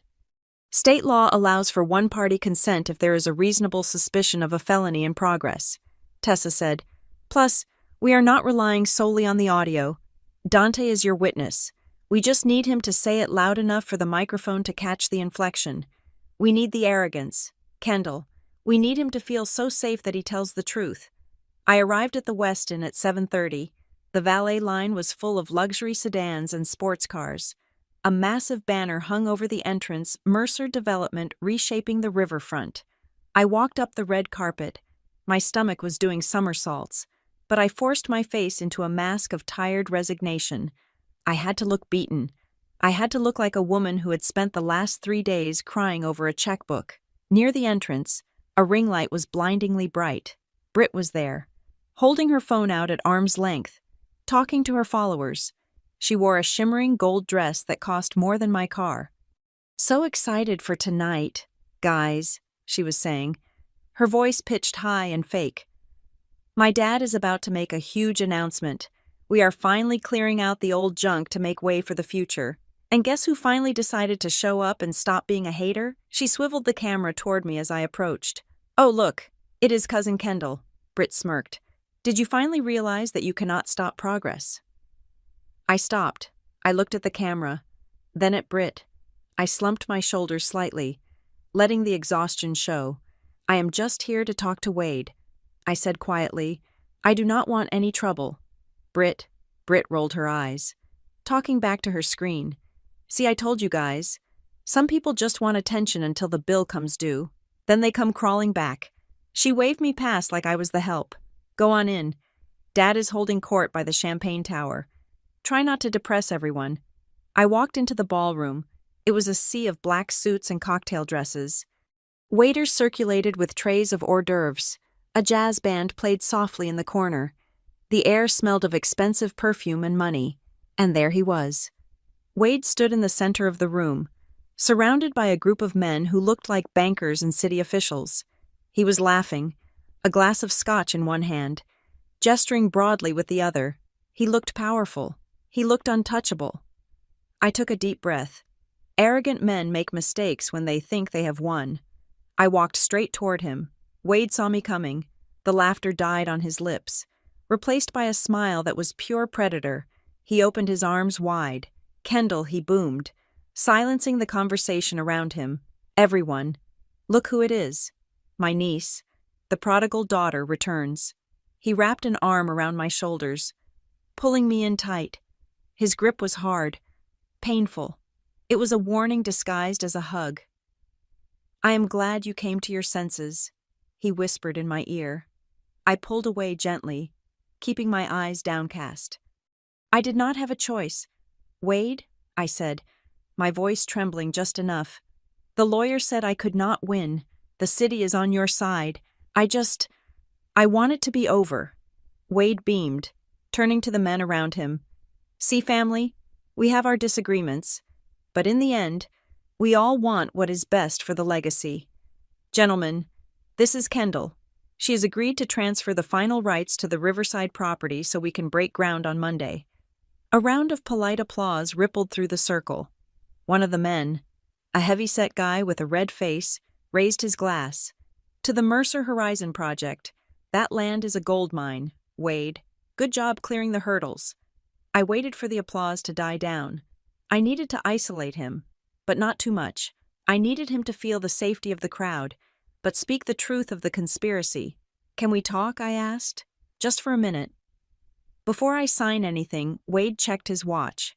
He was impatient, but he was also enjoying this. He nodded. Excuse us, gentlemen. Just some housekeeping. He guided me away from the center of the room, toward a high-top table near the bar. It was quieter here, but we were still visible. I saw Dante moving through the crowd with a tray of empty glasses. He stopped about 10 feet away, his back to us, cleaning a spill on a table. He was in position. Wade took a sip of his scotch. You look tired. Kendall, I told you this would happen. You should have just taken the offer 6 months ago. I looked at him. I needed to push the right buttons. I needed to question his competence so he would brag about his control. I am tired, I admitted. But Wade, I am scared. Scared of what? The permit. I said, I saw the paperwork at the office. The signature. It is not mine. And the photos were fake. What if the city finds out? What if they audit the file after the demolition? Wade laughed. It was a low, dismissive chuckle. He leaned in closer, invading my personal space. Kendall, grow up. Do you think buildings get built in this city by following every little rule? The city is not going to audit the file. But my name is on it, I insisted, letting a note of panic rise in my voice. If they find out it is forged, I could go to jail. Wade shook his head, looking at me with pity. Nobody is going to jail. Kenny, the permit is solid because I paid to make it solid. The photos. The inspector. They are just details. I handled it. I touched the lapel of my dress, ensuring the microphone had a clear path. But are you sure the permit stands up? I asked. Are you sure the ownership line is clear? The deed is still in the LLC's name. Wade sighed, putting his glass down on the table with a sharp clink. He was getting annoyed with my stupidity, which was exactly what I wanted. Listen to me, he said, his voice dropping to a harsh whisper. The name on the permit does not matter. I control the ink. I control the people stamping the ink. By Monday afternoon, that warehouse will be a pile of rubble, and the paperwork will be buried in the archives where no one looks. He took a step closer, his eyes cold and hard. Besides, he added, a cruel smile playing on his lips, why are you so worried about your name being on the permit? You should be grateful. Grateful, I asked. Grateful that you forged my signature. Wade looked around to make sure no one was listening, then leaned in until I could smell the alcohol on his breath. Think about it. Kendall, if anything goes wrong, if the EPA finds asbestos, or if the bank starts asking questions about that loan Gran supposedly took out, whose name is on the demo permit, my heart hammered against my ribs. This was it. The twist. Yours, he said, poking me in the chest with a manicured finger. I froze. What do you mean? I asked, my voice barely a whisper. Wade smirked. He thought he was teaching me a lesson in business. He thought he was showing me how the world really worked. I set it up for you. Kenny, he said, the permit, the power of attorney, everything. It is all in your name. If the investigation comes, it points to you. You are the owner. You are the one who ordered the demolition. You are the one who destroyed the collateral. I stared at him. The coldness of it was breathtaking. He wasn't just stealing the land. He was building a firewall made of my life. You are framing me. I said, you are setting me up to take the fall for the bank fraud. Wade shrugged. It is called risk management. The LLC takes the hit. You declare bankruptcy. Maybe get a slap on the wrist for negligence. I buy the land from the court auction for pennies on the dollar. The project moves forward. The family wins. He picked up his drink again. So stop whining about the signature, he said. It is the only reason you are still relevant to this deal. Now, are you going to smile and shake hands? Or do I have to call your boss at Crestline and tell him you are under investigation for insurance fraud? I looked at him. I looked at the man who had eaten Sunday dinner at my house for 30 years. There was no love in his eyes. There was only calculation. I felt a strange sense of calm wash over me. The fear was gone. He had said it. He had admitted to the bribery, the forgery, and the intent to frame me. And he had done it into a microphone recording to a cloud server monitored by an assistant district attorney. I took a deep breath. I understand. Wade, I said, it is all very clear now. Good, Wade said, patting my cheek. I knew you were smart enough to figure it out eventually. Now, wipe that look off your face. The deputy mayor is here, and I want to introduce you. I stepped back. No, I said. Wade frowned. Excuse me, I am not meeting the deputy mayor. I said, my voice strengthening. And I am not signing anything. Wade's eyes narrowed. We just had a deal. Kendall, do not make a scene. There is no deal. I said, there never was. I turned to walk away. Wade grabbed my arm. His grip was bruising. You walk out that door, and I will ruin you. He hissed. I will have that building down by noon tomorrow, and you will be facing 10 years for fraud. I looked down at his hand on my arm, then up at his face. Let go of me. Wade. He held on for a second longer, testing me. Then he shoved me away. Go home, little girl. He sneered. Go home and wait for the wrecking ball. I turned and walked away. I did not run. I walked through the crowd, past the champagne towers, past Britt, who was still talking to her phone. Oh, she is leaving already. Britt narrated as I passed. Guess the pressure was too much. I walked out the double doors and into the cool night air. A black van was parked at the curb. The side door slid open. Tessa was sitting there, wearing headphones, a laptop open on her knees. Dante appeared from the shadows of the valet stand, slipping into the passenger seat. Tessa looked at me. She pulled the headphones down around her neck. Did we get it? I asked. Tessa smiled. It was a sharp, dangerous smile. Every word. She said, risk management. I control the ink. You are the one who destroyed the collateral. It is crystal clear. Kendall, we have him on conspiracy, wire fraud, and intent to commit a felony. I leaned against the side of the van, my legs finally giving way. The adrenaline was crashing, leaving me shaking. So we can arrest him, I asked. Tessa looked at the waveform on her screen. We could, she said, but remember what we talked about. The law is about narrative. Right now, we have a tape. A tape can be argued. A tape can be claimed as hypothetical business talk. She looked at me. To bury him. Kendall, we need the action to match the words. He told you he was going to bulldoze it tomorrow regardless of the law. He told you he controls the city. He is going to try to do it. I said, exactly. Tessa said, he is going to violate the restraining order. He is going to use his corrupt inspector to force the demolition. And when he does, Dante finished. Turning from the front seat, we will be there, not with a tape recorder, with a SWAT team. Tessa handed me a bottle of water. Go home. Kendall, get some sleep. Tomorrow is Monday, and it is going to be a very long day for Wade Mercer. I looked back at the hotel. I could see the lights of the ballroom, the silhouettes of the people dancing. Wade was in there, celebrating. He thought he had bullied me into submission. He thought I was going home to cry. He didn't know that I wasn't going home to hide. I was going home to prepare the stage for his final performance. I took a sip of the water. It was cool and clean. I am ready, I said. I got into my car. As I drove away, I saw a notification pop up on my phone. It was an email from Miles Rourke, the engineer. Subject site security update. Message, I installed the vibration sensors you asked for. If anyone touches that building, you will know before they even start the engine. I smiled. The trap was set. The bait had been taken. Now, all I had to do was wait for the wolf to come for breakfast. Sunday morning broke with a deceptive calm. The sky was a bruised purple, clearing slowly into a pale, indifferent blue. I was running on 3 hours of sleep and 4 cups of black coffee. Sitting on the floor of my living room while Dante Ruiz paced back and forth like a caged tiger. We had the recording. We had Wade's admission. But Dante, being the pessimist that made him an excellent investigator, was not satisfied. He had spent the night digging into the metadata of the city files we had scraped. He stopped pacing and threw a printout onto the coffee table. We were looking at the wrong head of the Hydra, Dante said. His voice was gravelly from exhaustion.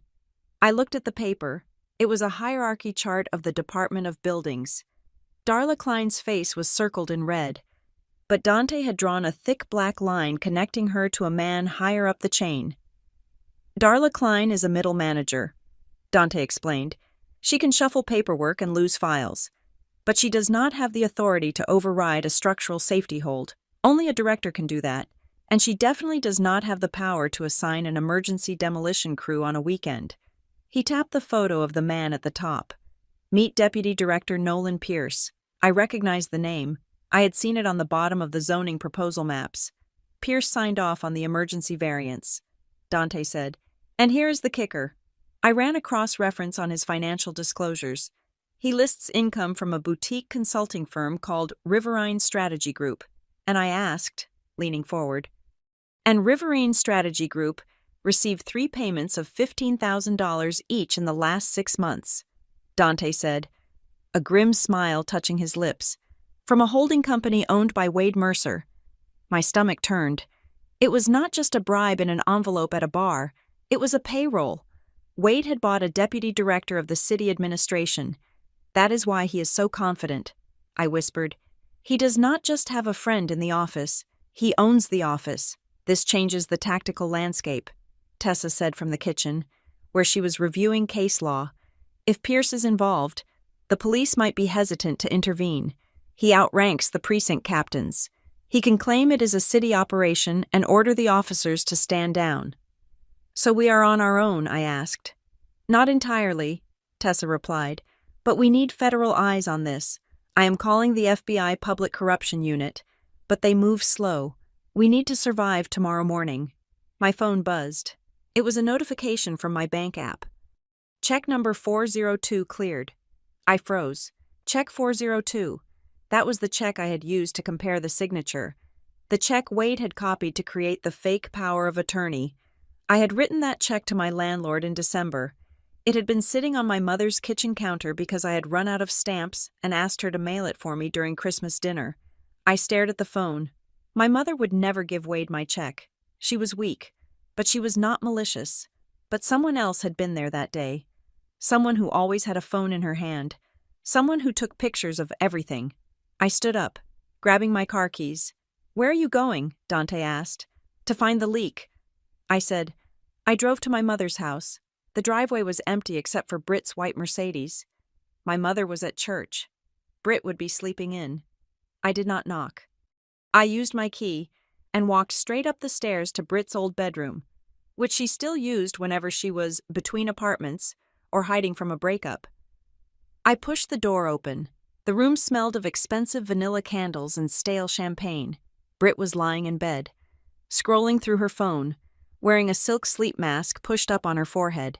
She looked up, startled. Jesus, Kendall, do you not know how to knock? It is 10 o'clock in the morning. I did not scream.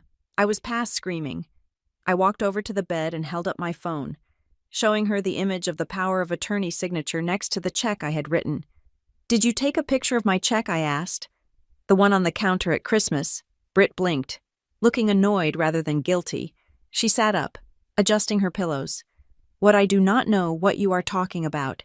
You are being weird. Do not lie to me. Britt, I said, my voice deadly calm. Wade has a digital copy of my signature. It is an exact match to that check. The only time it was exposed was when I left it here. You were the only one in the kitchen with me. Did you take a picture of it? Britt rolled her eyes and flopped back onto the mattress. So what if I did? Wade asked me if I had any documents with your writing on them. He said he needed to verify some trust paperwork for Grandma's estate. I was helping the family. Unlike you. Helping the family, I repeated, feeling a cold shock at her casual admission. You gave him the tool to forge a power of attorney. You helped him steal my property. Britt laughed. It was a cruel, dismissive sound. Steal, oh, please, you are such a drama queen. That warehouse is a dump. Wade is going to turn it into something actual people care about. A luxury complex. A destination. I am going to be the brand ambassador. Do you know how many followers I will get from the groundbreaking series I stared at her? She did not see a crime. She saw content. She saw a backdrop for her selfies.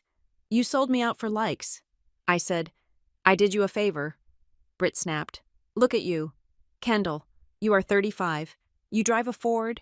You have a boring job. You are a loser. You were never going to do anything with that land. I just sped up the inevitable. You have nothing to lose because you have nothing.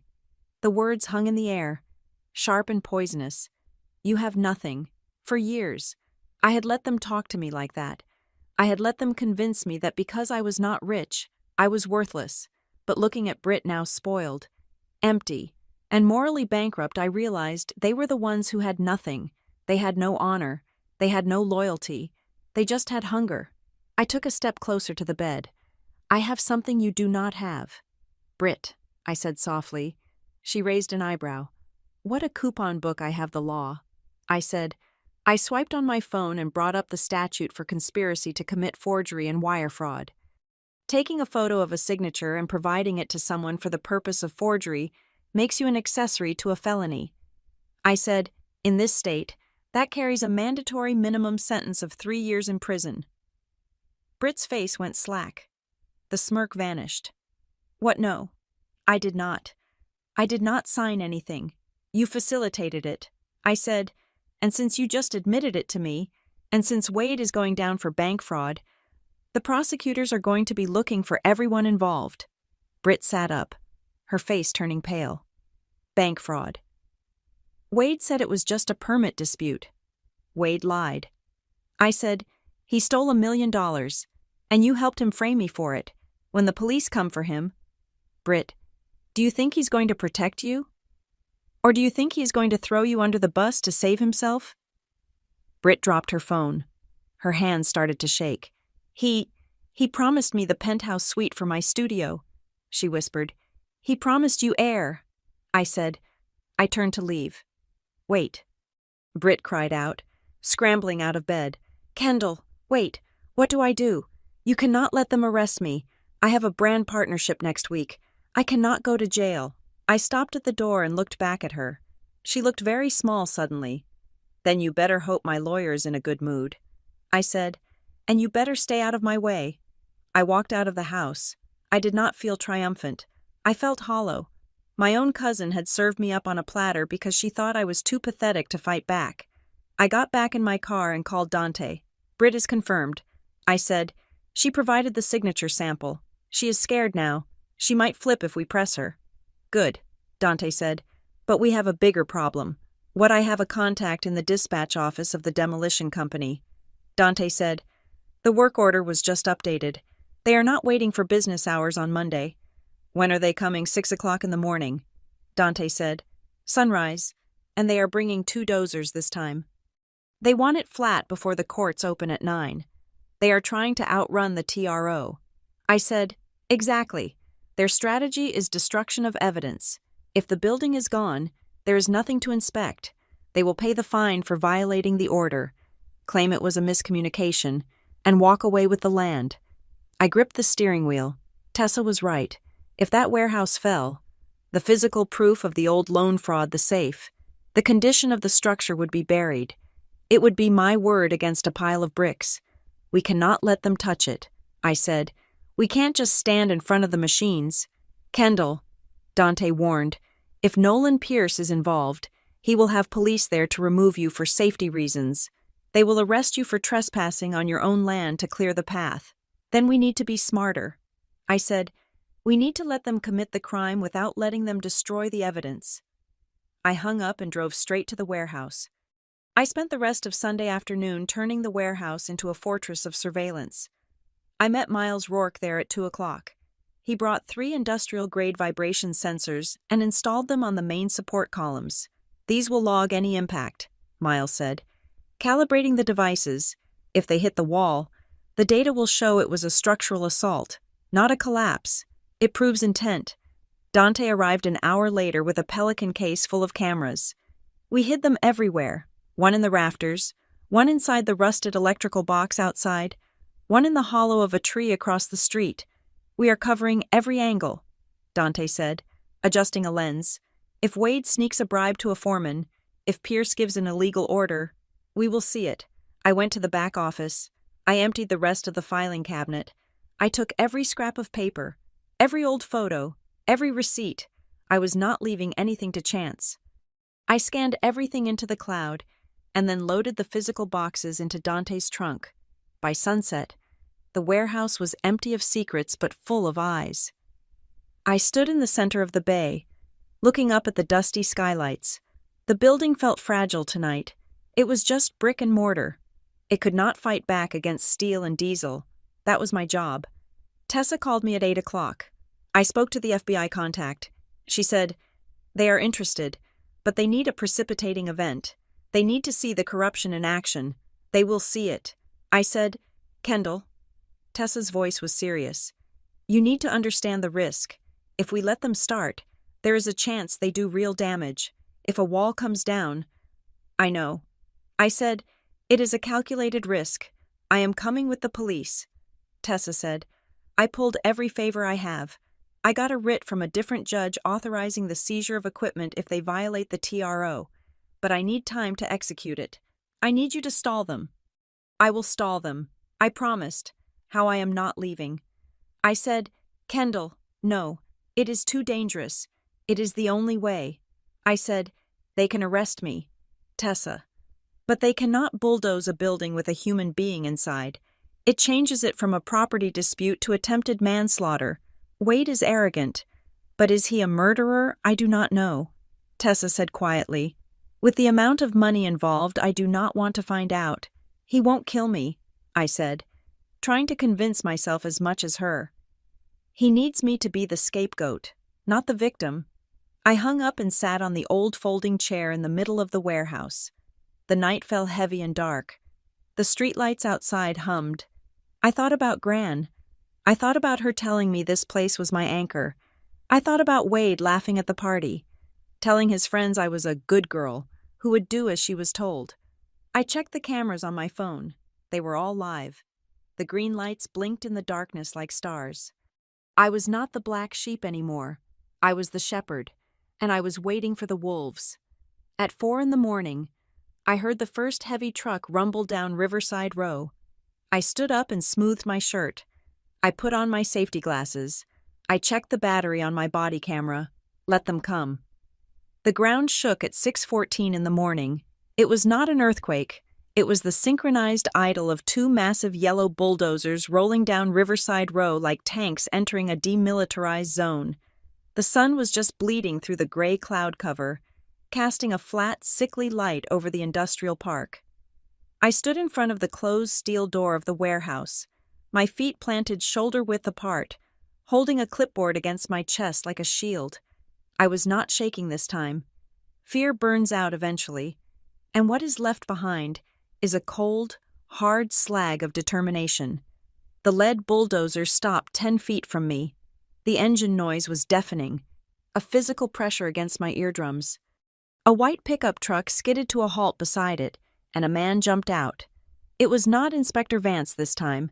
It was a younger man, wearing a city vest that looked too new, holding a tablet with aggressive importance. "Move the vehicle!" He shouted over the roar of the engines, gesturing at my Ford Fusion, which I had parked strategically to block the secondary gate. I walked forward to meet him. I did not yell. I waited until he stepped close enough to hear my normal speaking voice. "I am Kendall Graham, the property owner." I said, "I have a temporary restraining order issued by Judge Harrison yesterday afternoon. All demolition activities are suspended for 72 hours pending a hearing." I held up the court order. The stamped seal of the county court was clearly visible. The young inspector did not even look at the paper. He tapped his tablet screen. "I have a work order here, ma'am, approved by the deputy director this morning. It says emergency hazard abatement. That overrides civil disputes. We are clearing this lot. If you do not move, we will tow your car and have you removed by force." He was reading from a script. I could see it in his eyes. He was not thinking. He was following orders. I pulled out my phone. The camera was already recording. "State your name," I said, pointing the lens at his face. He flinched, holding up a hand to block the camera. "You cannot film me. That is interference. I am on my property," I said steadily, "and you are violating a court order. I am asking you again, what is your name? And who told you that an administrative work order overrides a judicial injunction?" He hesitated. He looked back at the bulldozer operator, who was watching us with boredom. "My name is irrelevant," he snapped. "The order is in the system. Your lawyer should have filed the injunction through the portal. We show no active hold in the database. It was the classic bureaucratic shuffle. The system. The invisible god that allowed men to destroy lives without taking responsibility." I stepped closer to the bulldozer. I looked up at the operator in the cab. "Turn it off," I said. The operator laughed. He could not hear me, but he saw my mouth move. He revved the engine, a plume of black smoke shooting into the air. The blade lifted, gleaming and heavy. I looked back at the inspector. "Who gave the order?" I asked, my voice cutting through the noise. "Who told you to ignore the judge?" He looked flustered. He was young, and he was not used to people standing their ground against heavy machinery. "Look, lady, I just got the call at 5 in the morning. Okay, Mr. Mercer said it was cleared. He said just get it done before the traffic starts." I felt a surge of triumph. There it was. "Mr. Mercer," I repeated. "Wade Mercer." "He is not a city official. Why are you taking orders from a private developer?" The inspector realized his mistake immediately. He clamped his mouth shut and stepped back. "Clear the area," he barked. "Operations are commencing."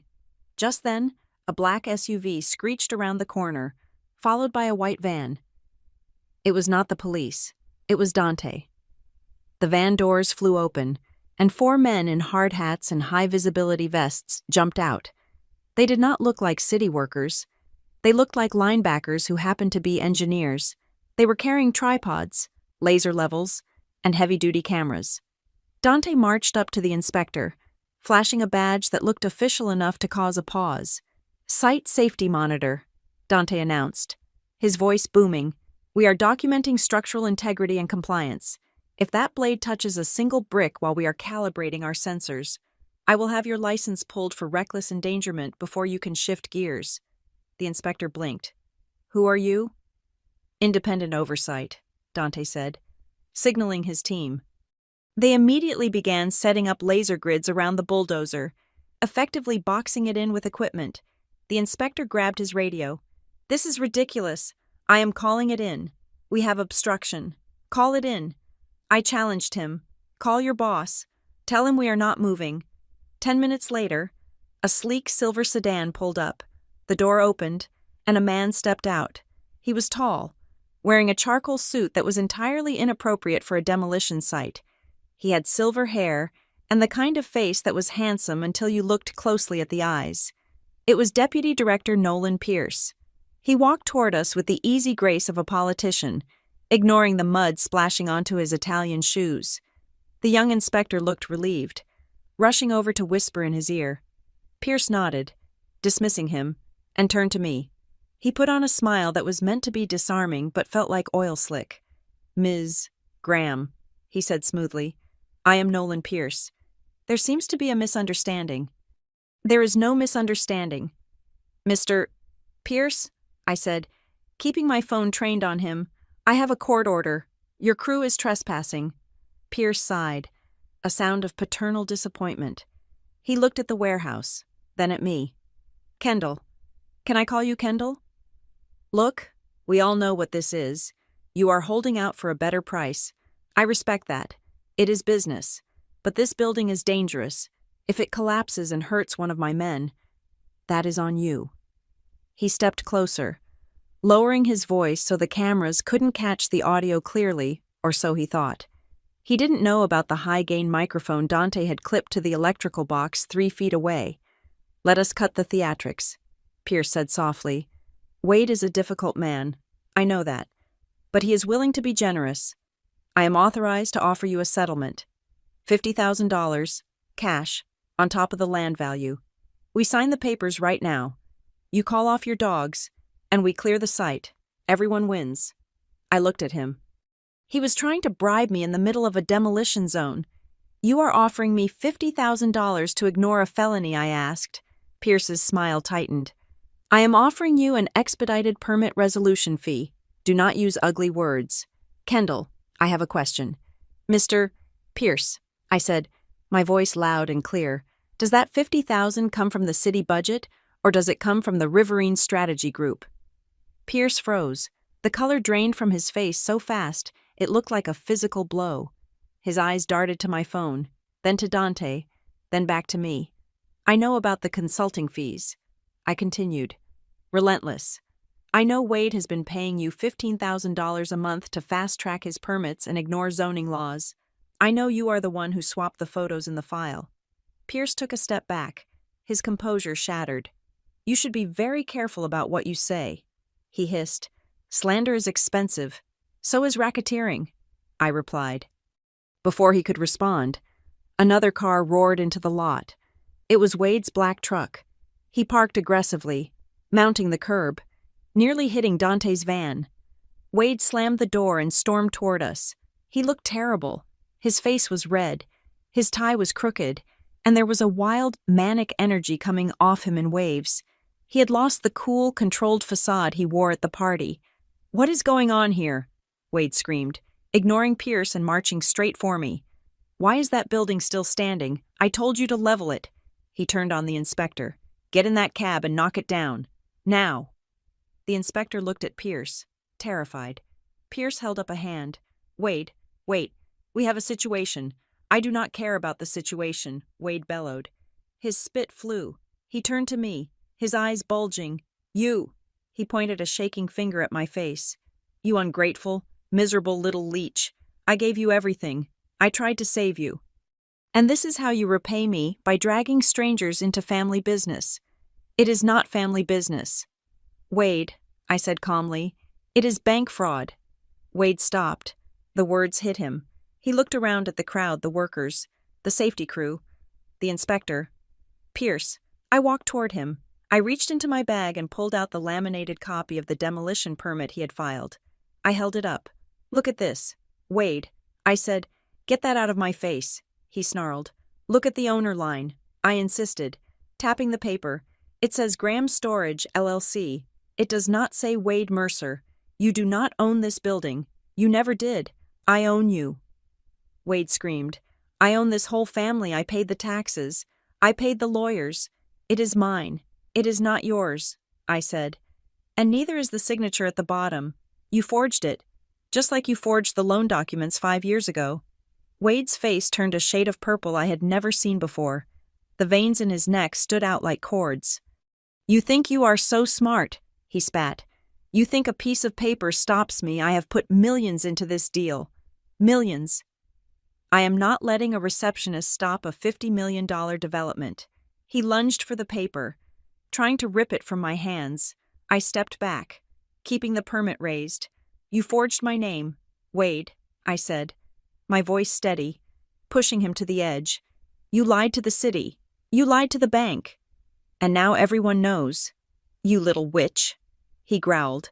The name on the permit is not yours, I shouted, delivering the final strike. You have no right to touch this building, Wade snapped. The pressure, the money, the fear of the bank, the arrogance, it all collided in one explosive moment of truth. I paid for it, Wade roared, his voice echoing off the steel walls of the warehouse. The silence that followed was absolute. The bulldozer engines seemed to fade into the background. Every head in the lot turned toward him. I paid for that permit. Wade screamed, gesturing wildly at Pierce, who looked like he wanted to dissolve into the pavement. I paid him, I paid the inspector, I bought that signature. It is my building because I bought the people who control it. He was panting, chest heaving, staring at me with wild eyes. He thought he was asserting dominance. He thought he was proving his power. He did not realize he had just signed his own confession. I lowered the paper slowly. Thank you, Wade, I said softly. Wade blinked, confusion clouding his rage. What I pointed behind him. Wade turned around, at the edge of the lot, behind the circle of construction vehicles. 3 unmarked sedans had pulled up silently during the shouting match. Tessa Vaughn stepped out of the first car. She was wearing her court blazer and a badge on her belt. Behind her, 6 officers in tactical vests moved forward, hands on their weapons, and behind them, 2 agents in windbreakers with FBI printed in yellow letters on the back. Wade froze. His mouth opened, but no sound came out. Pierce tried to run. He took 2 steps toward his car before an officer blocked his path. Tessa walked into the center of the circle. She looked at Wade, then at me. She nodded. Wade Mercer, she said, her voice cutting through the morning air like a gavel strike. You are under arrest for conspiracy to commit wire fraud, bank fraud, bribery of a public official, and racketeering. Wade looked at me. His eyes were wide, the madness replaced by a sudden, crushing terror. Kendall, he whispered, you did this. I looked him in the eye. I did not look away. No, Wade, I said, you did this. I just made sure someone was listening. The officers moved in. They grabbed Wade's arms, pulling them behind his back. The click of the handcuffs was the loudest sound in the world. Pierce was already in cuffs, being shoved into the back of a cruiser. The young inspector was sitting on the curb, head in his hands, weeping. Wade started screaming as they dragged him toward the car. It is my land. I did it for the family, Kendall. Tell them it was a mistake. I watched him go. I watched the uncle who had terrified me, who had belittled me, who had tried to bury me under a pile of lies. He looked small now. He looked like exactly what he was, a thief in a suit. Dante walked up beside me. He put a hand on my shoulder. We got it all, he said quietly. The admission, the connection to Pierce. It is a slam dunk. I looked at the warehouse. It was still standing. The morning sun was finally breaking through the clouds, hitting the red brick. It looked battered. It looked old. But it was still there. The bulldozer operator turned off his engine. The silence that rushed back into the lot was beautiful. Tessa walked over to me. She looked tired but triumphant. We need to go to the station for your statement, she said. But take a minute. You earned it. I nodded. I walked over to the steel door of the warehouse. I reached out and touched the cold metal. My grandmother had called it an anchor. I finally understood what she meant. It wasn't about the building. It was about holding your ground when the tide tried to pull you away. I pulled the permit from my clipboard, the one with the forged signature, the one Wade had paid for with his freedom. I crumpled it into a ball and dropped it on the ground. Then I turned my back on it and walked toward the police cars. I had a statement to give, and for the first time in my life, I was going to tell the whole truth. The silence that followed the click of the handcuffs was heavy, but it was not empty.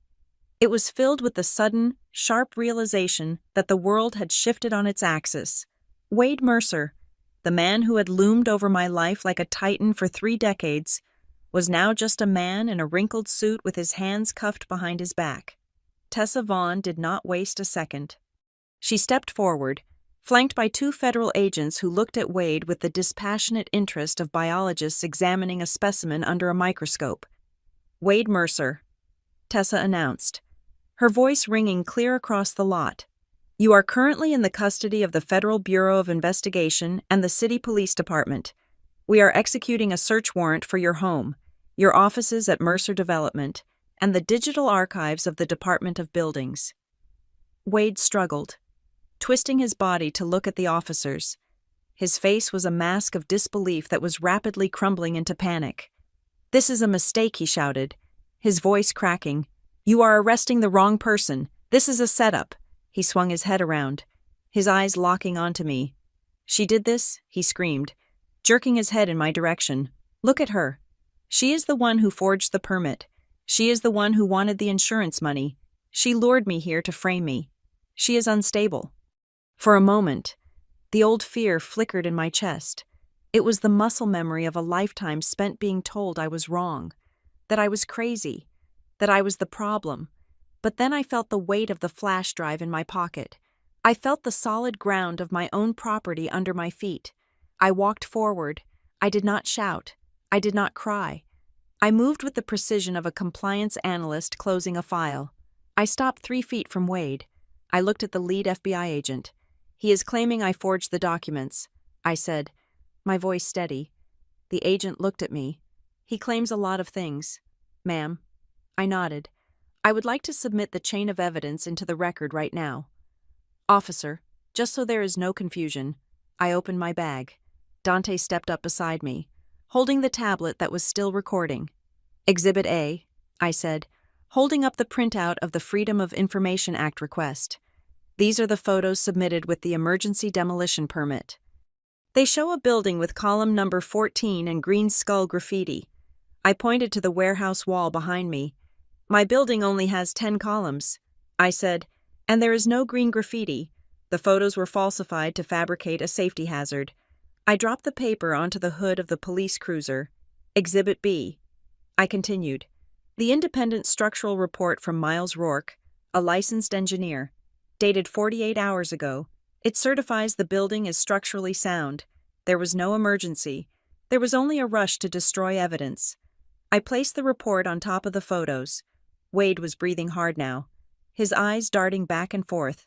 "Exhibit C," I said, pointing to Dante's tablet, high-definition video and audio recording of Wade Mercer meeting with Darla Klein on Saturday night, handing her an envelope containing $5,000 in cash to suppress the permit file.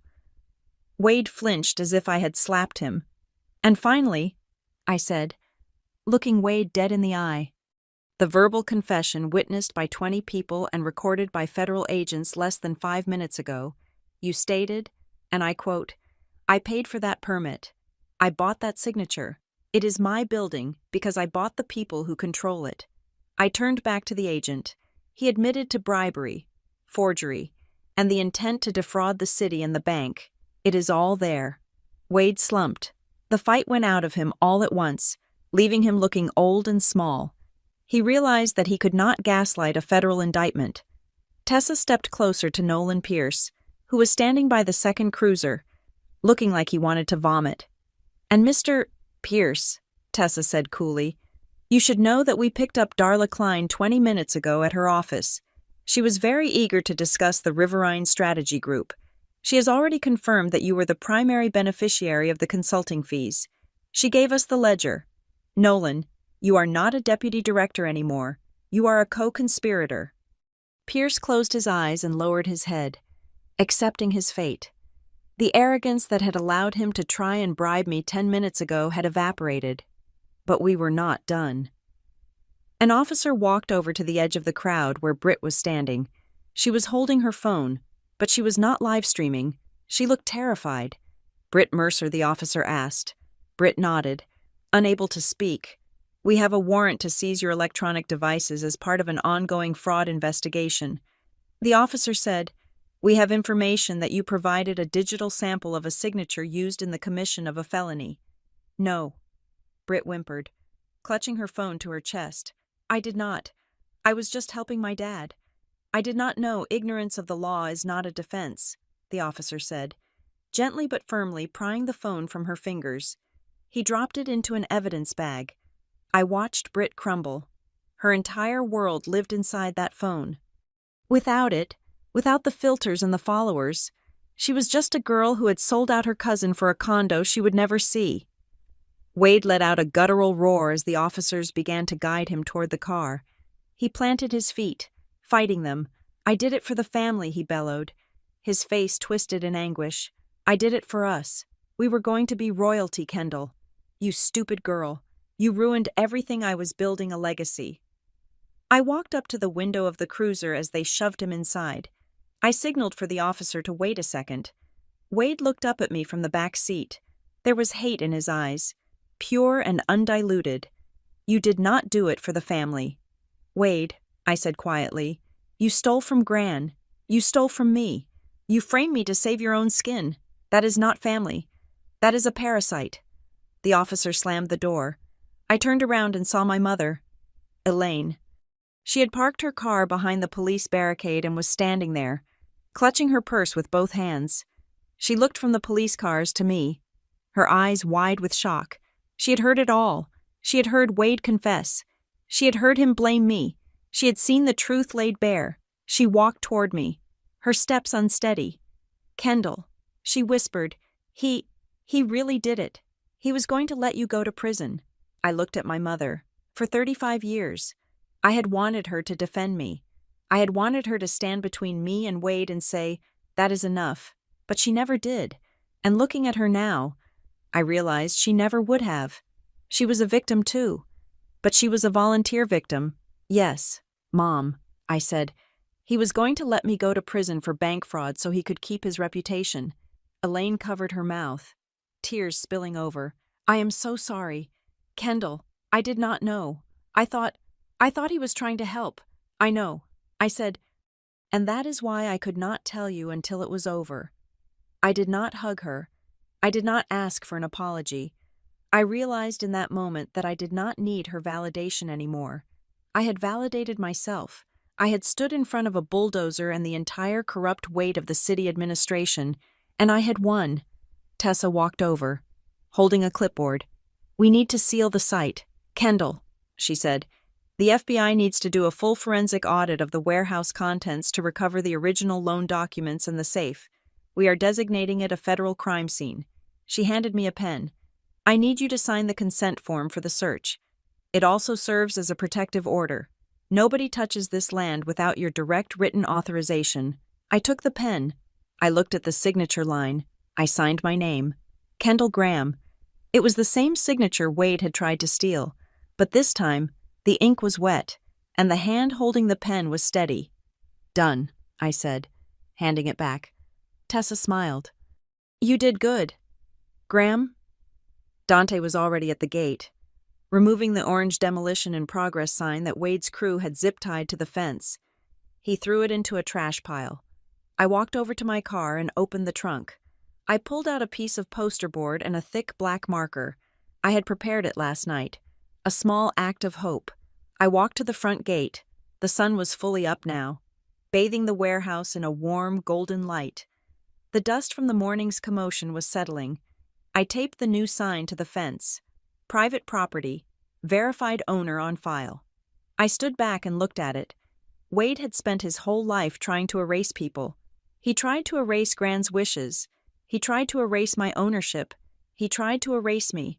I looked at the police cruiser pulling away, taking Wade Mercer to a place where his connections could not help him. I spoke out loud, though only the wind and the old brick walls could hear me.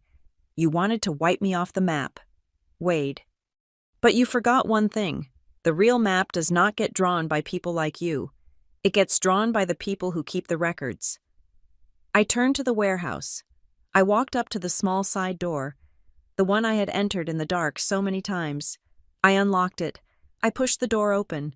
A shaft of sunlight cut through the gloom, illuminating the dust motes dancing in the air. It lit up the back office where the blue box had been hidden. It lit up the sturdy steel columns that Miles Rourke had proven were strong. The warehouse was not empty. It was full of truth, and for the first time in a long time, it was safe.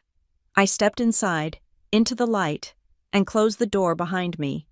The war was over, and I was the last one standing. Thank you so much for listening to this story. I hope you enjoyed the journey of Kendall Graham and her fight for justice.